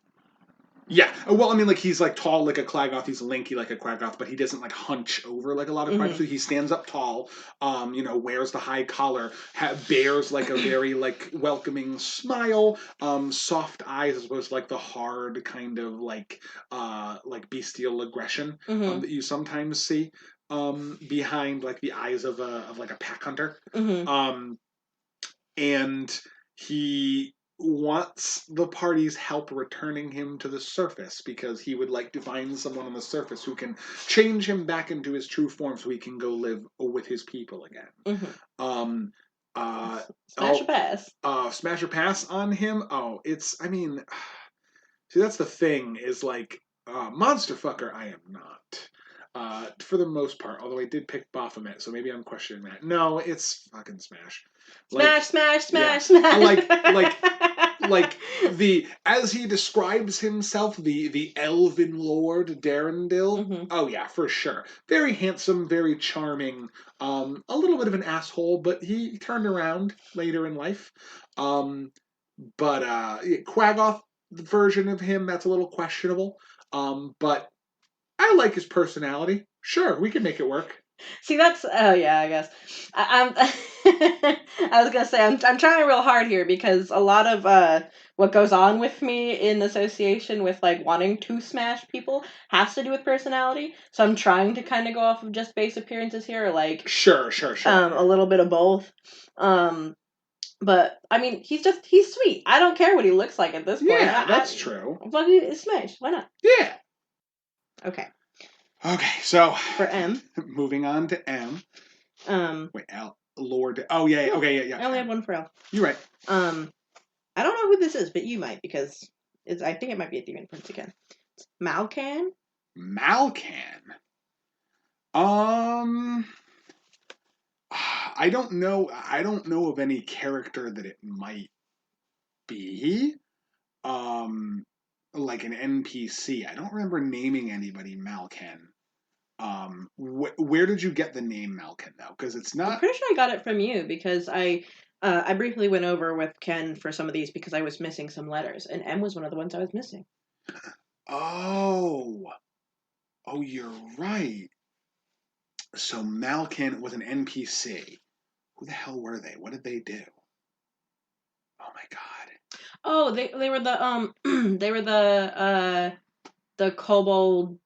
Oh yes, Malkin was the kobold knight at the kobold inn that you stayed at. That's right. I was thinking maybe it was Malkin Fett, who's like the patron of succubuses and incubuses. Oh no. But not that one. Okay, yeah. So I did a little side adventure with them, which I actually borrowed from. I tweaked it a lot, but I borrowed that particular location and some of the NPCs from a really cool module that I found on DM's Guild.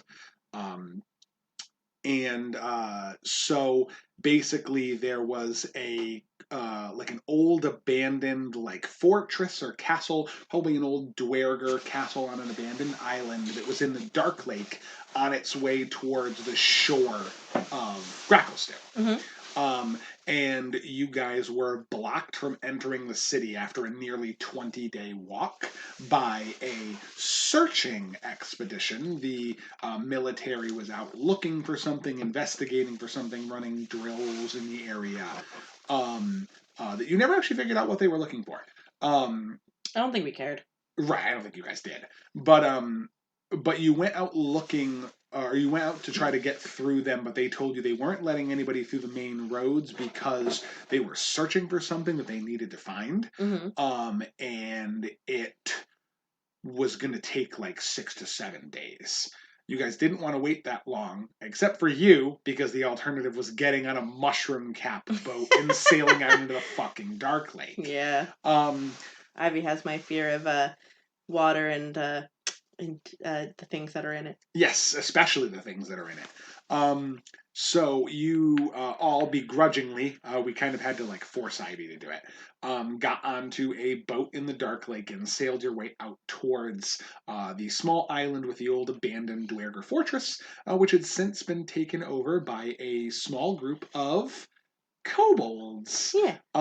Who were mostly understood by you because you had an unfortunate encounter with it while it was hunting, and then found out this was in fact its home, who were the caretakers of a young black dragon who had been brought there by someone in the past to raise the egg and prepare it for some important thing it was meant to do in the future.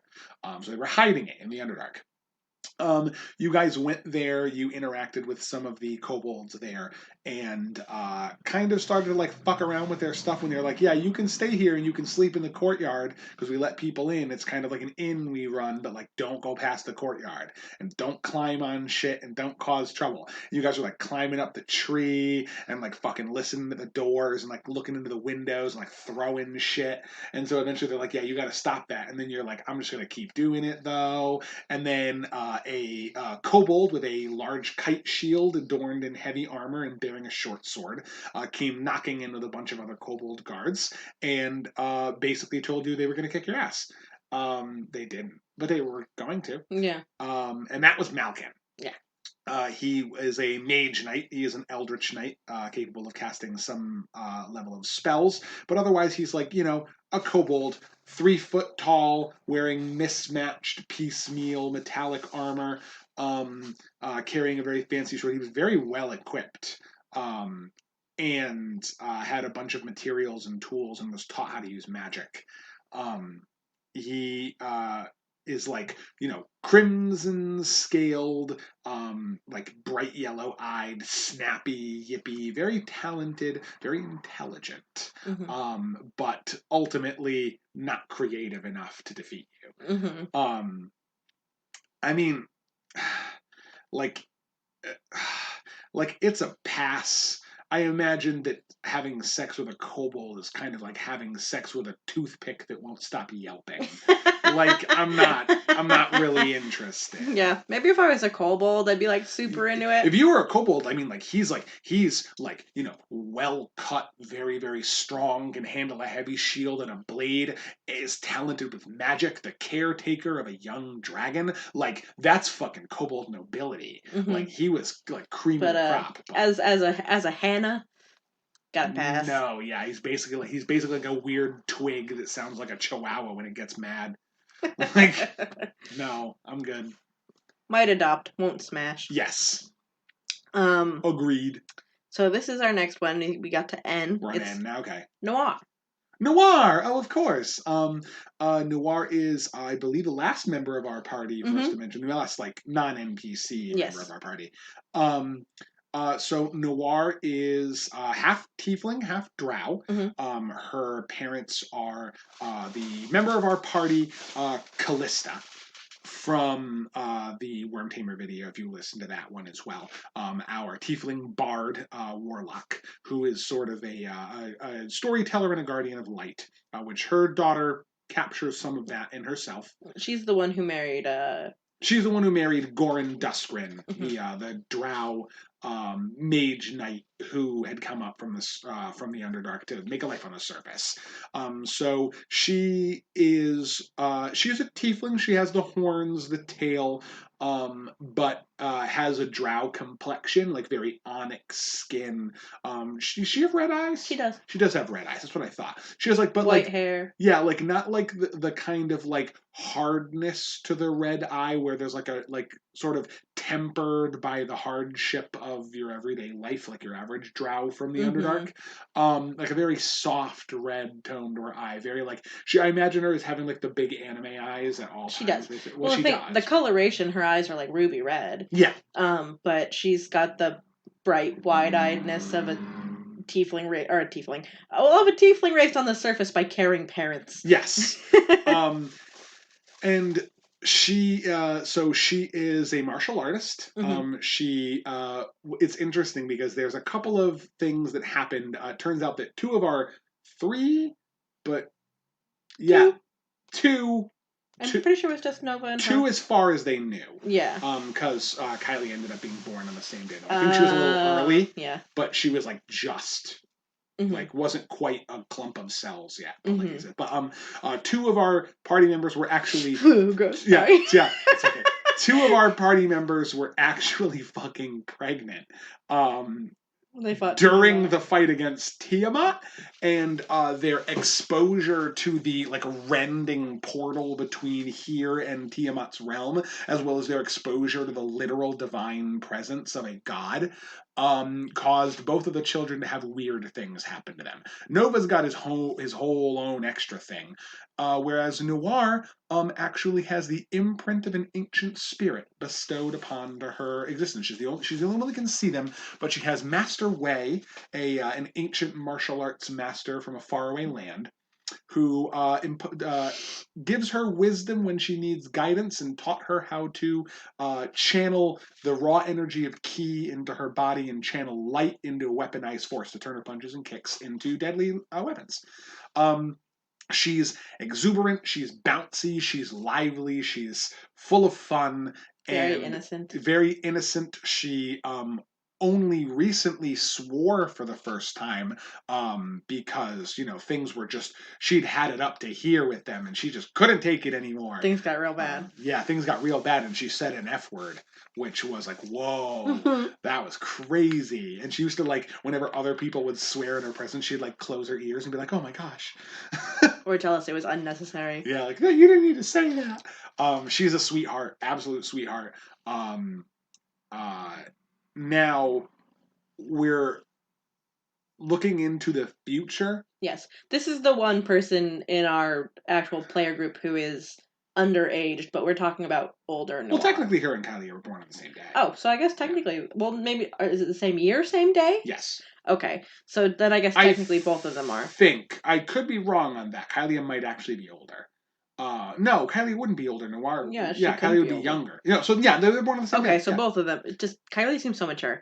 Okay, so well, yeah, she both of them were technically underage, so we're thinking about both of them in a light where they're at least 18. Yeah, and we have concept for them. I have a picture of her when she was older. Yeah. Where the fuck is my phone?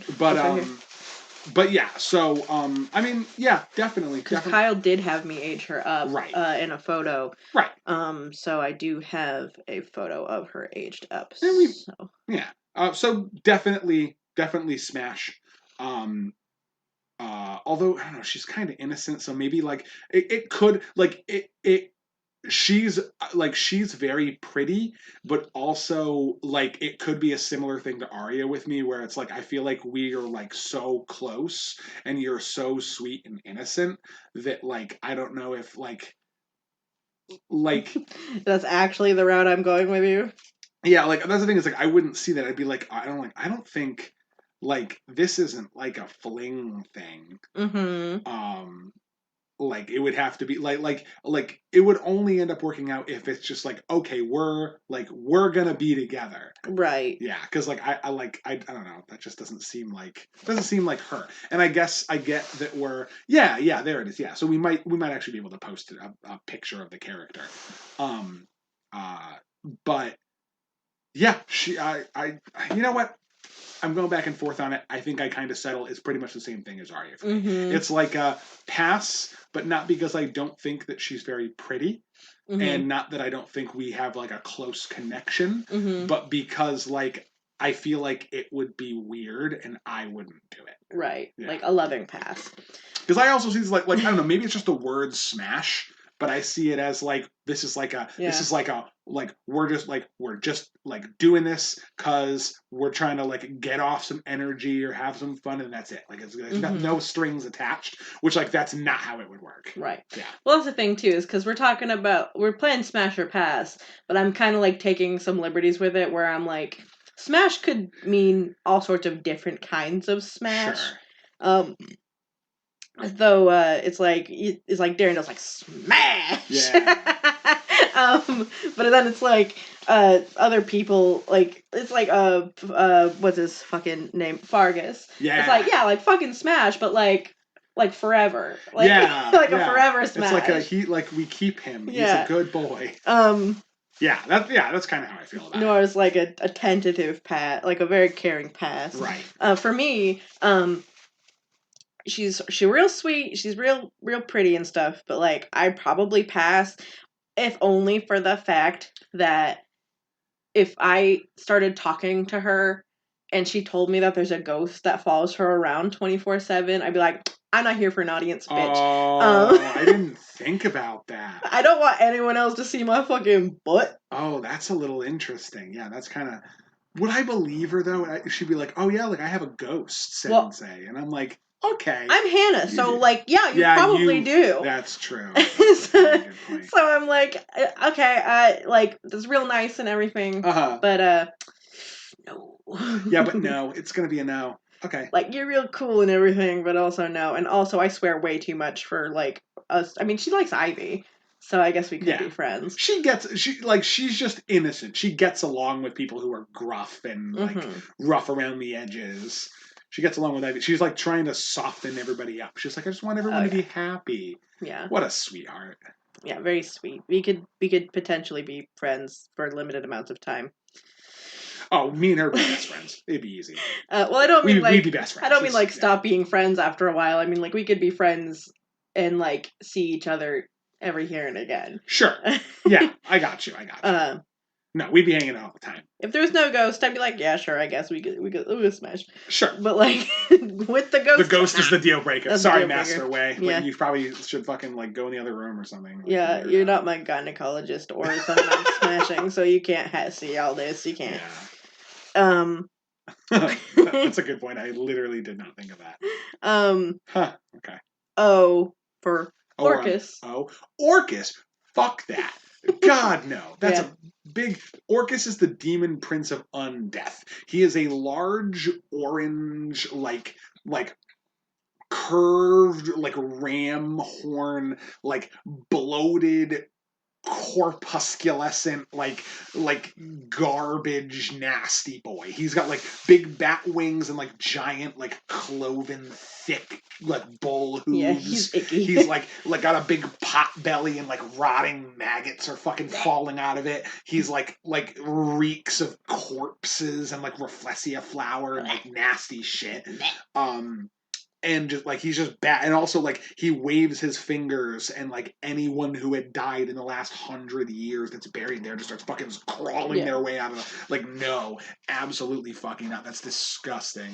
Like that's somebody's thing, but it's not mine. Yeah, if you have like a necrophilia thing, then like sure, good on you. But like that's also like icky. It's illegal. Yeah, that doesn't really like illegal doesn't matter. What matters is it's nasty. Like you're gonna get maggots in your pee. Maggots in your pee. Like, no, I'm good. Okay, speaking of pee, next. Oh, letter P. All right, cool. I was like, oh no, where is this going? No. Plane? Plane? Plane? It's spelled Plane. I might have wrote someone else's name and it autocorrected to plane. Oh. I'll skip that one. I don't remember. That's not an... Do we have a character with a P name, though? We don't. The only person I could think of, that we'd encountered through our entire time with a P name is Plooplepeen. Oh, Plipoopeen. Yeah. Well, let's pick that one then. Yeah. It's Pass. Yeah, Plipoopeen is a big fish lady. she is a Kuatoa. They have names that sound like you're trying to say words while blowing bubbles underwater. Which is fun.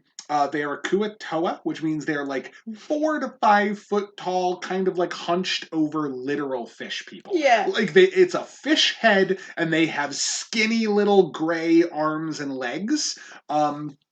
They like usually worship evil gods. They have like crazy bug eyes that go in every direction, and they have this weird supernatural ability that if they believe in something hard enough, they can literally manifest it into existence.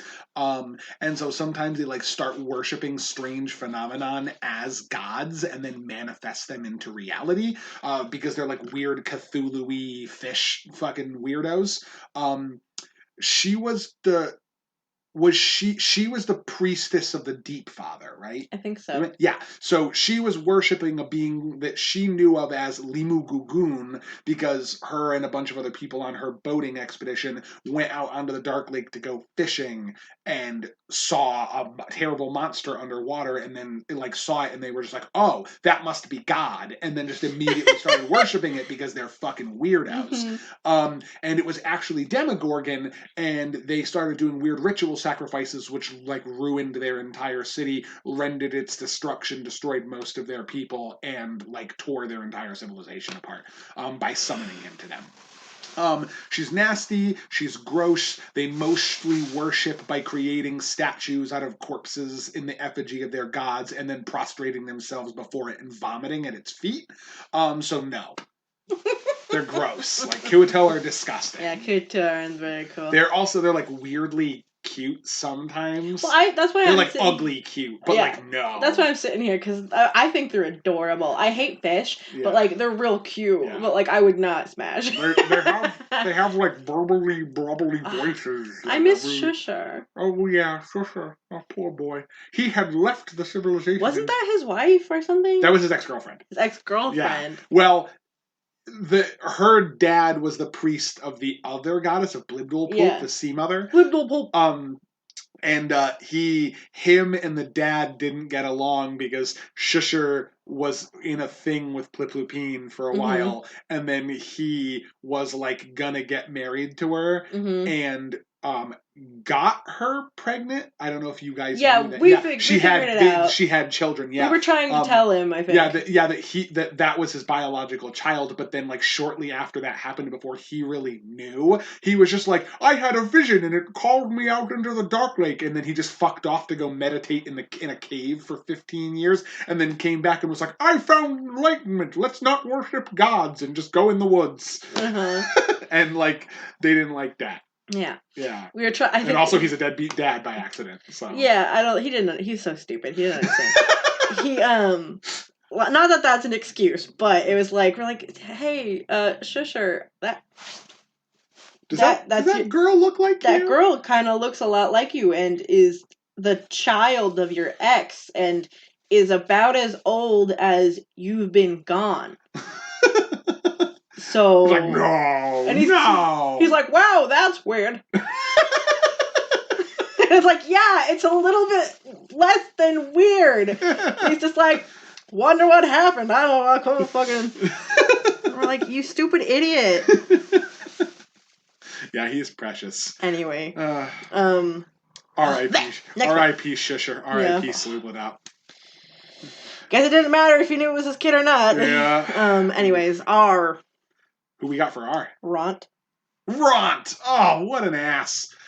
He's trying though. So Ront is he is an orc. He is an orc from the Ice Shield tribe on the surface. He was found in the prison encampment that the party had gotten trapped in. His tribe had gotten ambushed. They were at war with some of the nearby dwarven communities.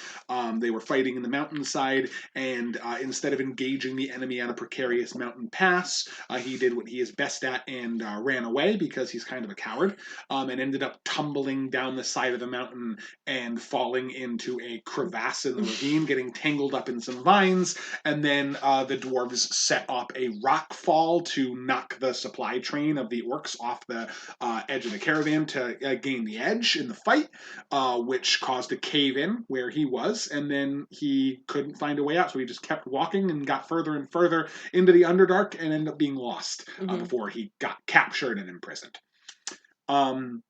So he's a sort of like a bluish gray skinned, like short curve upward tusk from the bottom jaw orc, kind of like stringy black hair that mostly comes down one side, like a little bit of like a dad face, and like a dad body. He's very much like I drink a couple of beers every night sitting on the couch eating Cheetos, and you can tell kind of look to him, but he's also like he's physically strong.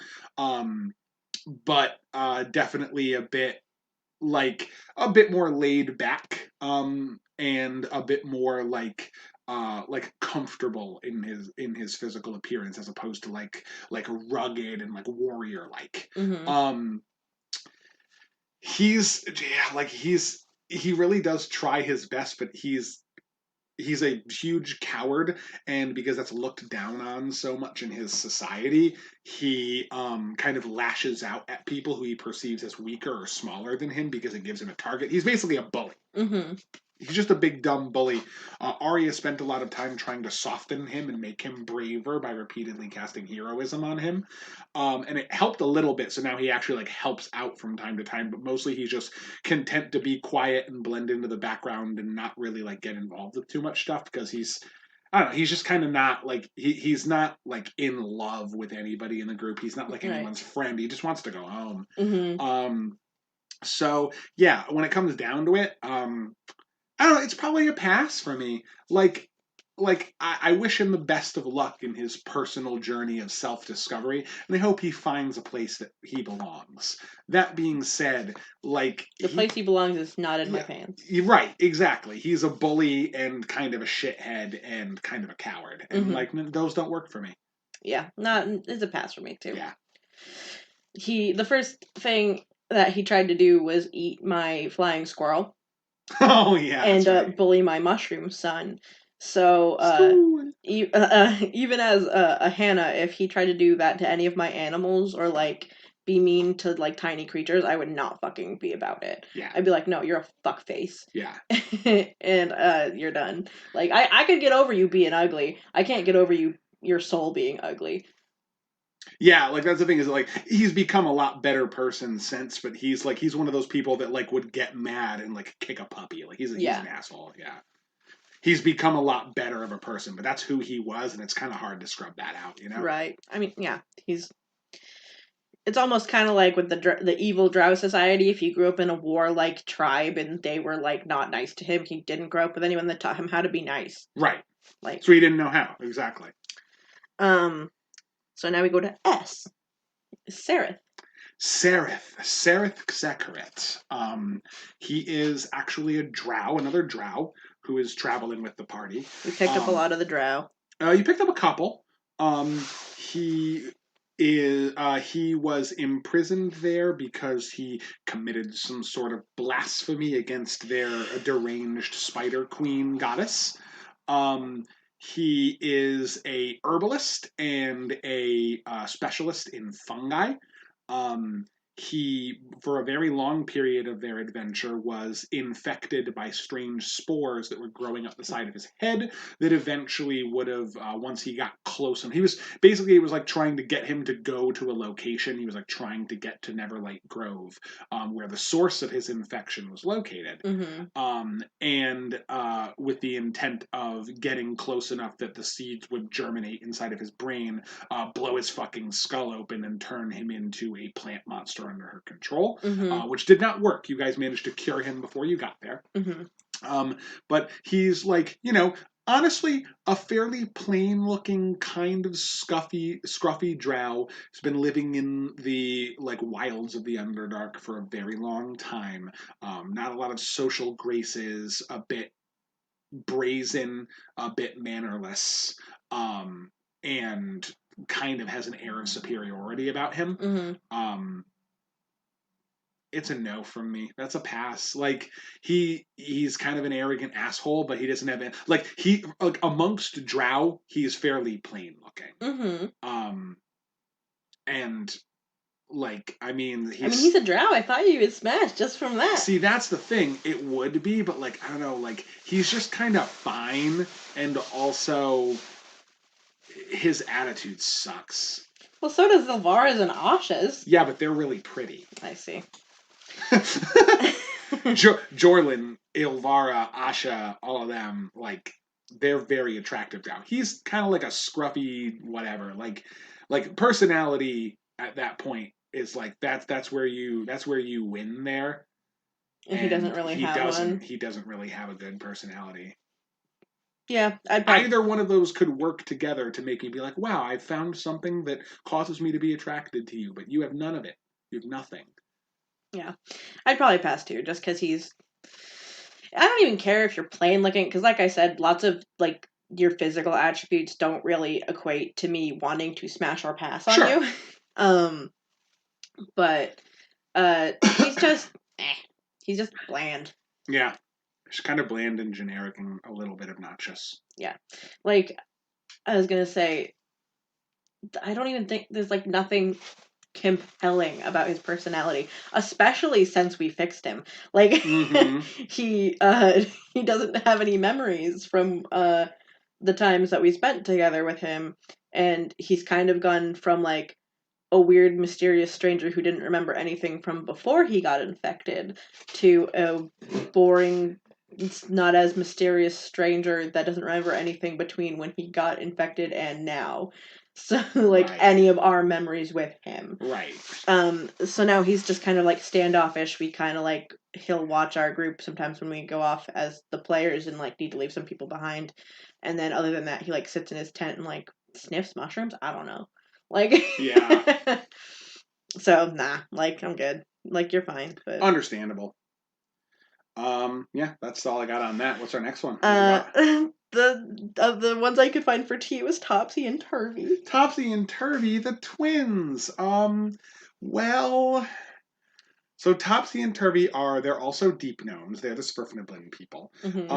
They're twins. They They're like kind of mousy looking, like definitely built to be more of like a skulker. They kind of have like a almost like a street urchin kind of look to them, but they grew up in a home. They had a fairly okay home life. Mm-hmm. But like definitely kind of like have that like street smarts kind of mentality to them. Street smart. Street smarts. Um but the only other thing is they have very mousy features that have kind of like shaped over time because they are infected with lycanthropy. Mm-hmm. They are were-rats. They were bit by other were-rats. Blingmanstone has a little bit of a were-rat problem, Mm-hmm. and it turned them into were-rats.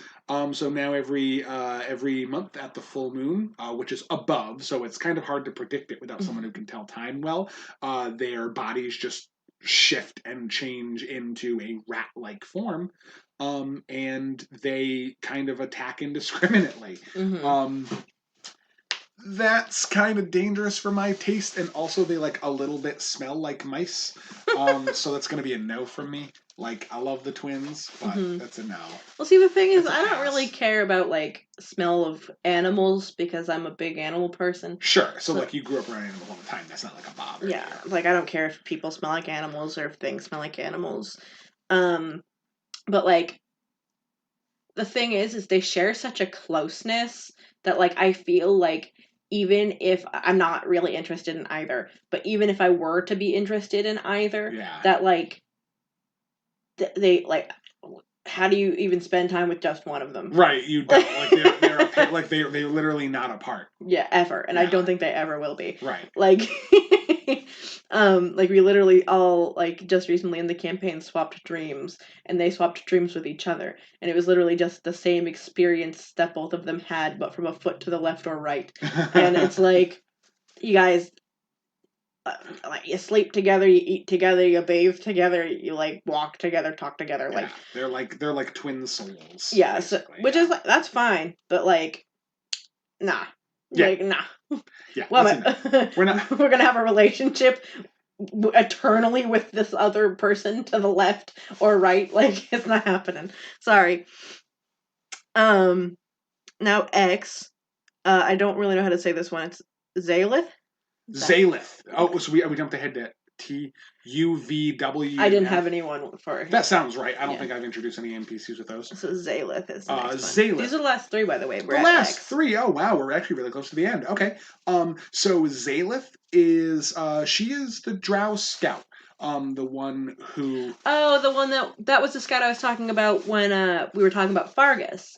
Ivy spotted that scout and we trailed him through Grackle Stew. Yes. And they were like a scout that Ilvara hired to figure out because they can't go into Grackle Stew because they don't let Drow into places. They don't usually let large groups of Drow. They let individual traders or travelers through or small groups of people. Mm-hmm. Your group only managed to get in because you got snuck in past customs by someone who was a resident there. Hemeth. Yeah, Hemeth let you in. But normally, like they would have been like, yeah, only some of you can get on shore. The rest of you are going to have to wait on the coast. Mm-hmm. Because they don't want too many people in there, and they only let you in the travelers district. Yeah. Drow, they've had a lot of like history with military Things. issues with Menzoberranzan and other Drow cities. So they don't tend to let large groups of Drow in, especially like nobles. Mm-hmm. So Ilvara's group was not getting in. There's no way they were going to follow you into the city. Mm-hmm. So she hired Zalith to go in after you. Mm-hmm. And Zalith was like making some backdoor deals with some Drow who were living in the city and were involved in an uprising. You never really got too much more information about that, but they were because we narked on them. Yeah, you narked on them and you got their warehouse busted. But there was a bunch of stuff that was going on behind the scenes in the city, and you kind of followed her who was paying people to follow you while she was following you, trying to turn the table on her. But yeah, I mean, like, she's like more of a Drow hunter as opposed to like the showy like ostentatious nobility of the very like the noble female Drow who tend to be more priestesses. She was a hunter. She was a rogue. Mm-hmm.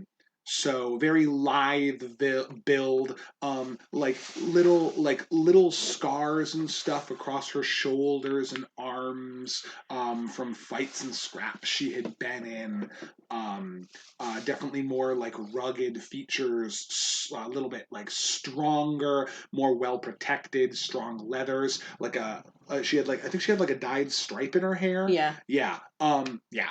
I mean, that's smash. Like she's a strong lady Drow, and not like a strong just like I wield political power. Like I could bench press you.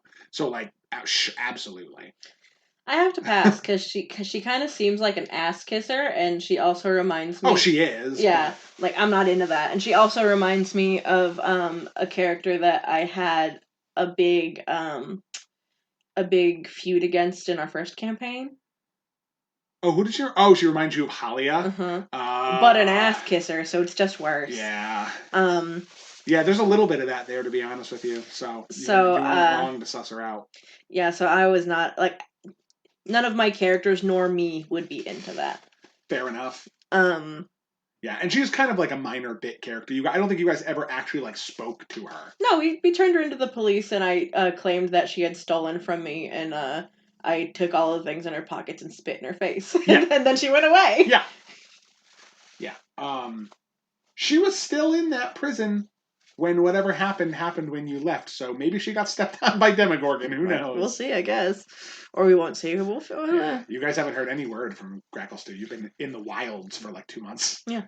Or like a month and a half. Okay, so why second to last?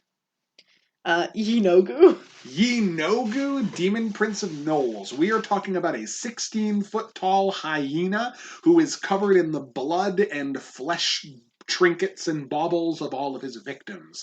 He is basically like the demigod of hunters, a wild, monstrous creature who his followers, like he sends visions to his followers of like to like get hyenas, like actual wild hyenas, and like train them, and then like conduct a dark ritual where they consume the flesh of prey you had hunted. And upon consuming the flesh in a pentagram, basically, their bodies are malignantly warped into gnolls. And then, like, they have, like, fiendish gnolls that they can feed human flesh and they give birth to demons. It's, like, real fucked up shit. God, no. I was gonna say, doesn't his mouth, like, he's like a regular hyena, but he's kind of got, like, a circle, like a round kind of snout. Yeah, that, like, his mouth goes, like, all the way up to, like, his cheekbone. His mouth almost gets back to his earlobes. Yeah. And it's just, like, filled with, like, multiple rows of razor-sharp teeth. Yeah. He's, like, a really fucked up whale shark. Yeah, like, no thanks. Yeah. Like, even but without also a 16-foot tall blood-covered hyena. Yeah, like, even without the analogy, or, like, regardless, like, just stretching here, even if you're a fucking furry, like, you don't want that going down on you. Like, buddy. Oh, God. Wow, shit. Yeah, that's a no. Not having it. Yeah. No, thanks. I'm good. Like, literally by, like, 10 different stretches. It's not happening. Fuck that. Yeah. A lot of these demon princes are a no. Grast. And apparently Baphomet. Listen, you gotta throw a bone to the monster fuckers. Last one. Oh, this is the last. Oh, yep. Yeah, we got to Z. It's the last one. Z. Zuktmoy. Zuktmoy. Yep. Demon Queen of Fungus, Decay, and Rot. The Possessor Princess. She is basically like a 37-foot tall wall of orange and purple fungal blooms that takes the shape of a rather beautiful woman. She has like a veil of like fungal growth and silk that trails behind her. She carries this like sort of alluring, like the alluring beauty that's not like, oh, you're like pretty and you have like conventionally attractive features. It's kind of like a metaphysical psychological thing. She's a giant like woman shaped mushroom lady that also like has this supernatural allure, kind of like it's said in her lore that she's supposed to reflect the mortal lure to the grave. Like inevitably all beings die and rot and return to the earth, and people are like drawn to her for that reason, that like they see her as an inevitability. um I mean, I would clearly fall for that, but it's so irrelevant. But also, like, as far as demon princes go, like, she's a big strong lady who like has really pretty colors. Like, I feel like it's Smash. Well, see, that's the thing. I feel like she's also like one of the absolutely most malignant and like vile of the demon princes. Like, she's awful. She literally just like infects you with cancerous mushroom seeds that eat you from the inside out and control your mind. Well, that's literally what I was just about to say, is that, like, on most cases, I feel like if we're going, not from a personality standpoint, because she's awful. No, she's miserable. If I had to go from, like, appearance standpoints, I'd be like, okay, maybe Smash. But also, like, mushrooms kind of freak me out because their gills are, like, super weird and, like, they kind of trigger, like, a phobia of mine. Sure. So, like, I guess maybe I'd Smash. But I'm also terrified that, like, she'd leave me with something. Oh, yeah. Like, oh yeah, you would not walk out of there uninfected. That's like her whole thing. She like infects people with fucking whatever. It's almost like asking me if I want to sleep with a really pretty person that has chlamydia, and the answer is no. You're getting chlamydia. She's pretty, but you're getting chlamydia. So like, I think I'll pass. Yeah. I think I'd actually do want to addendum on mine. It's Smash only if like I encounter her for the first time and she's like trying to lure me in. If I know nothing about Zuckmoy, she's like very large lady, beautifully colored, naturally, like supernaturally alluring. I'd be like, oh, giant pretty lady, okay. But if I knew, like, oh no, she's like the rot queen, I'd be like, fuck, and I'd just get the fuck out of there. Like, I'd be done. Yeah, no question. I mean, that is assuming that I wouldn't just instinctually just panic, run away from literally every demon lord, except for Grost. You know what you did. Yeah, Grost always wins. Yeah. But yeah, Zuckmoy, like, Smash. If I know nothing about her, if I know what she does and what she's capable of, then run for the hills. Okay. Yeah. Well, then just to top it off, because what is it? Aside from demon princes, because if I asked you this question and it included demon princes, I know that you would just pick Grost again. All right, then I think I know what this question is going to be. If you were going to smash anyone from this list, and you only could pick one person from this list, it's not like the rest of the game where we picked who we would and who we wouldn't. You have to pick one person. And it's not, and this one I would say you could either have it be a one-time thing or a forever thing. Like, okay, that was going to be my next question. Who would you pick from this list? From this entire list, which one of these? Which one's your favorite? Which one of these is like my Smash soulmate? Yeah. Shit, that's hard. And I can't pick Grost. And you can't pick any of the demon princes. Okay, well, I mean, I would only pick. I know. Like, yeah, Baphomet's not high up on that list. Sorry, Baphomet, I love you, but like, fucking no. Wow, that's hard. Yeah. There's a lot of great ones on here. Okay. If it was gonna, I know I'm stuck between 3. You're stuck between 3? Yeah. I think it's 2 for me. Okay.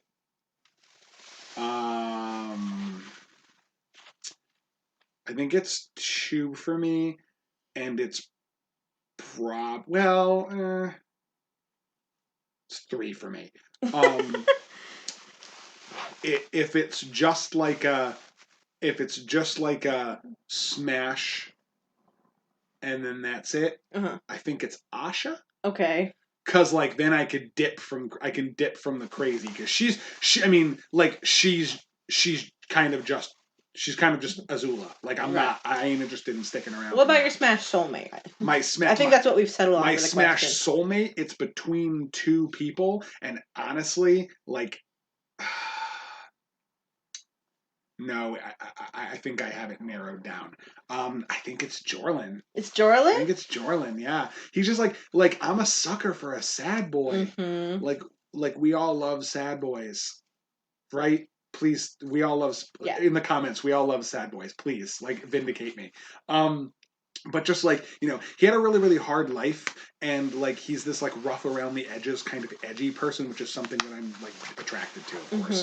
Mm-hmm. But then on top of that, he also he has this just sort of like this deep-seated desire to be better and do better and like strive for some good in his life and like look for the gold that's buried deep beneath the mountain of shit that was his existence. And there's something admirable about that, Right. like I don't know, I'm drawn to him. I like him a lot. See, that's the thing is if we're gonna go smash soulmate, I'm between two. Yeah. And it's funny because Jorlin is one of them. Yeah, definitely. The other one that I was gonna pick is Fargus. Yeah. Fargus was the one I was like between, but I ended up picking Jorlin for that. Yeah, I just like they're both absolute sweethearts. Like Fargus was always a sweetheart and continues to be a sweetheart, and you just want to kind of like teach him how the world works. It's a little bit of salty and sweet. Yeah, but Jorlin is just like you're an edgelord, and I just want to protect you and make you feel better. Yeah, he's the edgelord with the heart of gold. Yeah, but I think that's what it comes down to. Which one of them would I want to be like my best, or which one do I think would be my best friend in real life of my passes? Mm-hmm. It'd be Arya. Yeah. Yeah. Arya or Noir, but probably Arya. Best friend of your passes? Yeah. I don't think I passed on anyone that I thought I'd be friends with. That makes sense. Well, that's like a thing for you too. Like there has to be some sort of like personal connection there. So yeah, it makes sense. Yeah. All right, well that's that. Yeah, so that's it. That was Smash or Pass, our D&D campaign. I enjoyed this game actually a whole lot. Yeah? This is a lot of fun. Well, that's good. And so if you guys think of any other cool like nerdy medium that you would want us to do a Smash or Pass on, let us know in the comments because I feel like we could have a lot of fun with this game. Mm-hmm. Also, although I will recommend like think about stuff that we've talked about in previous podcasts because we're only going to do stuff that we haven't done before, and please. Don't suggest My Hero Academia, since 90% of the characters in that show are literal high schoolers. So we're not doing it. I was already iffy on unless you do My Hero Academia like the teachers. Yeah, like if you're like just the teachers or just like the adult heroes, that's fine. But like if you're doing like just the cast, we like actively will not pick anyone from any of the classes. Like literally, we're not smash or passing high schoolers. It's like no, like it was bad enough that like a few of these people in our D&D campaign were young. We aged them up for the scenario. Yeah. Because it was only like 2 or 3. Well, because their aging up is inevitable. Yeah, like, it will happen. We know what they will like be like when they're at that point. Right. Like so we can just. That's the character we're referring to. Yes. But like we're not trying to fuck high schoolers. Like it's not happening. No. That's So don't recommend that. We're already gonna fuck the monster manual at one point.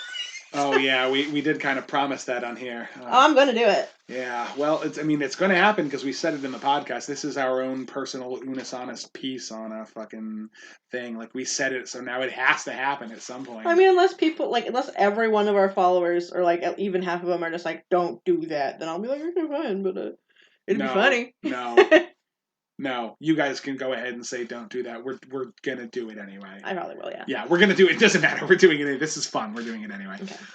But yeah. So anyway, thanks for listening and thanks for playing along with our fun little game. Are you gonna tease yours? Oh shit! Yeah, that's right. I think we forgot last time. We might have. Either that or like we gave some sort of like generic like we're gonna talk about stuff. Yeah. Yeah. So my next one, the teaser for it. Let's say we're sticking with the D&D theme, and we're going to do something Dungeons and Dragons related, specifically related to our D&D characters.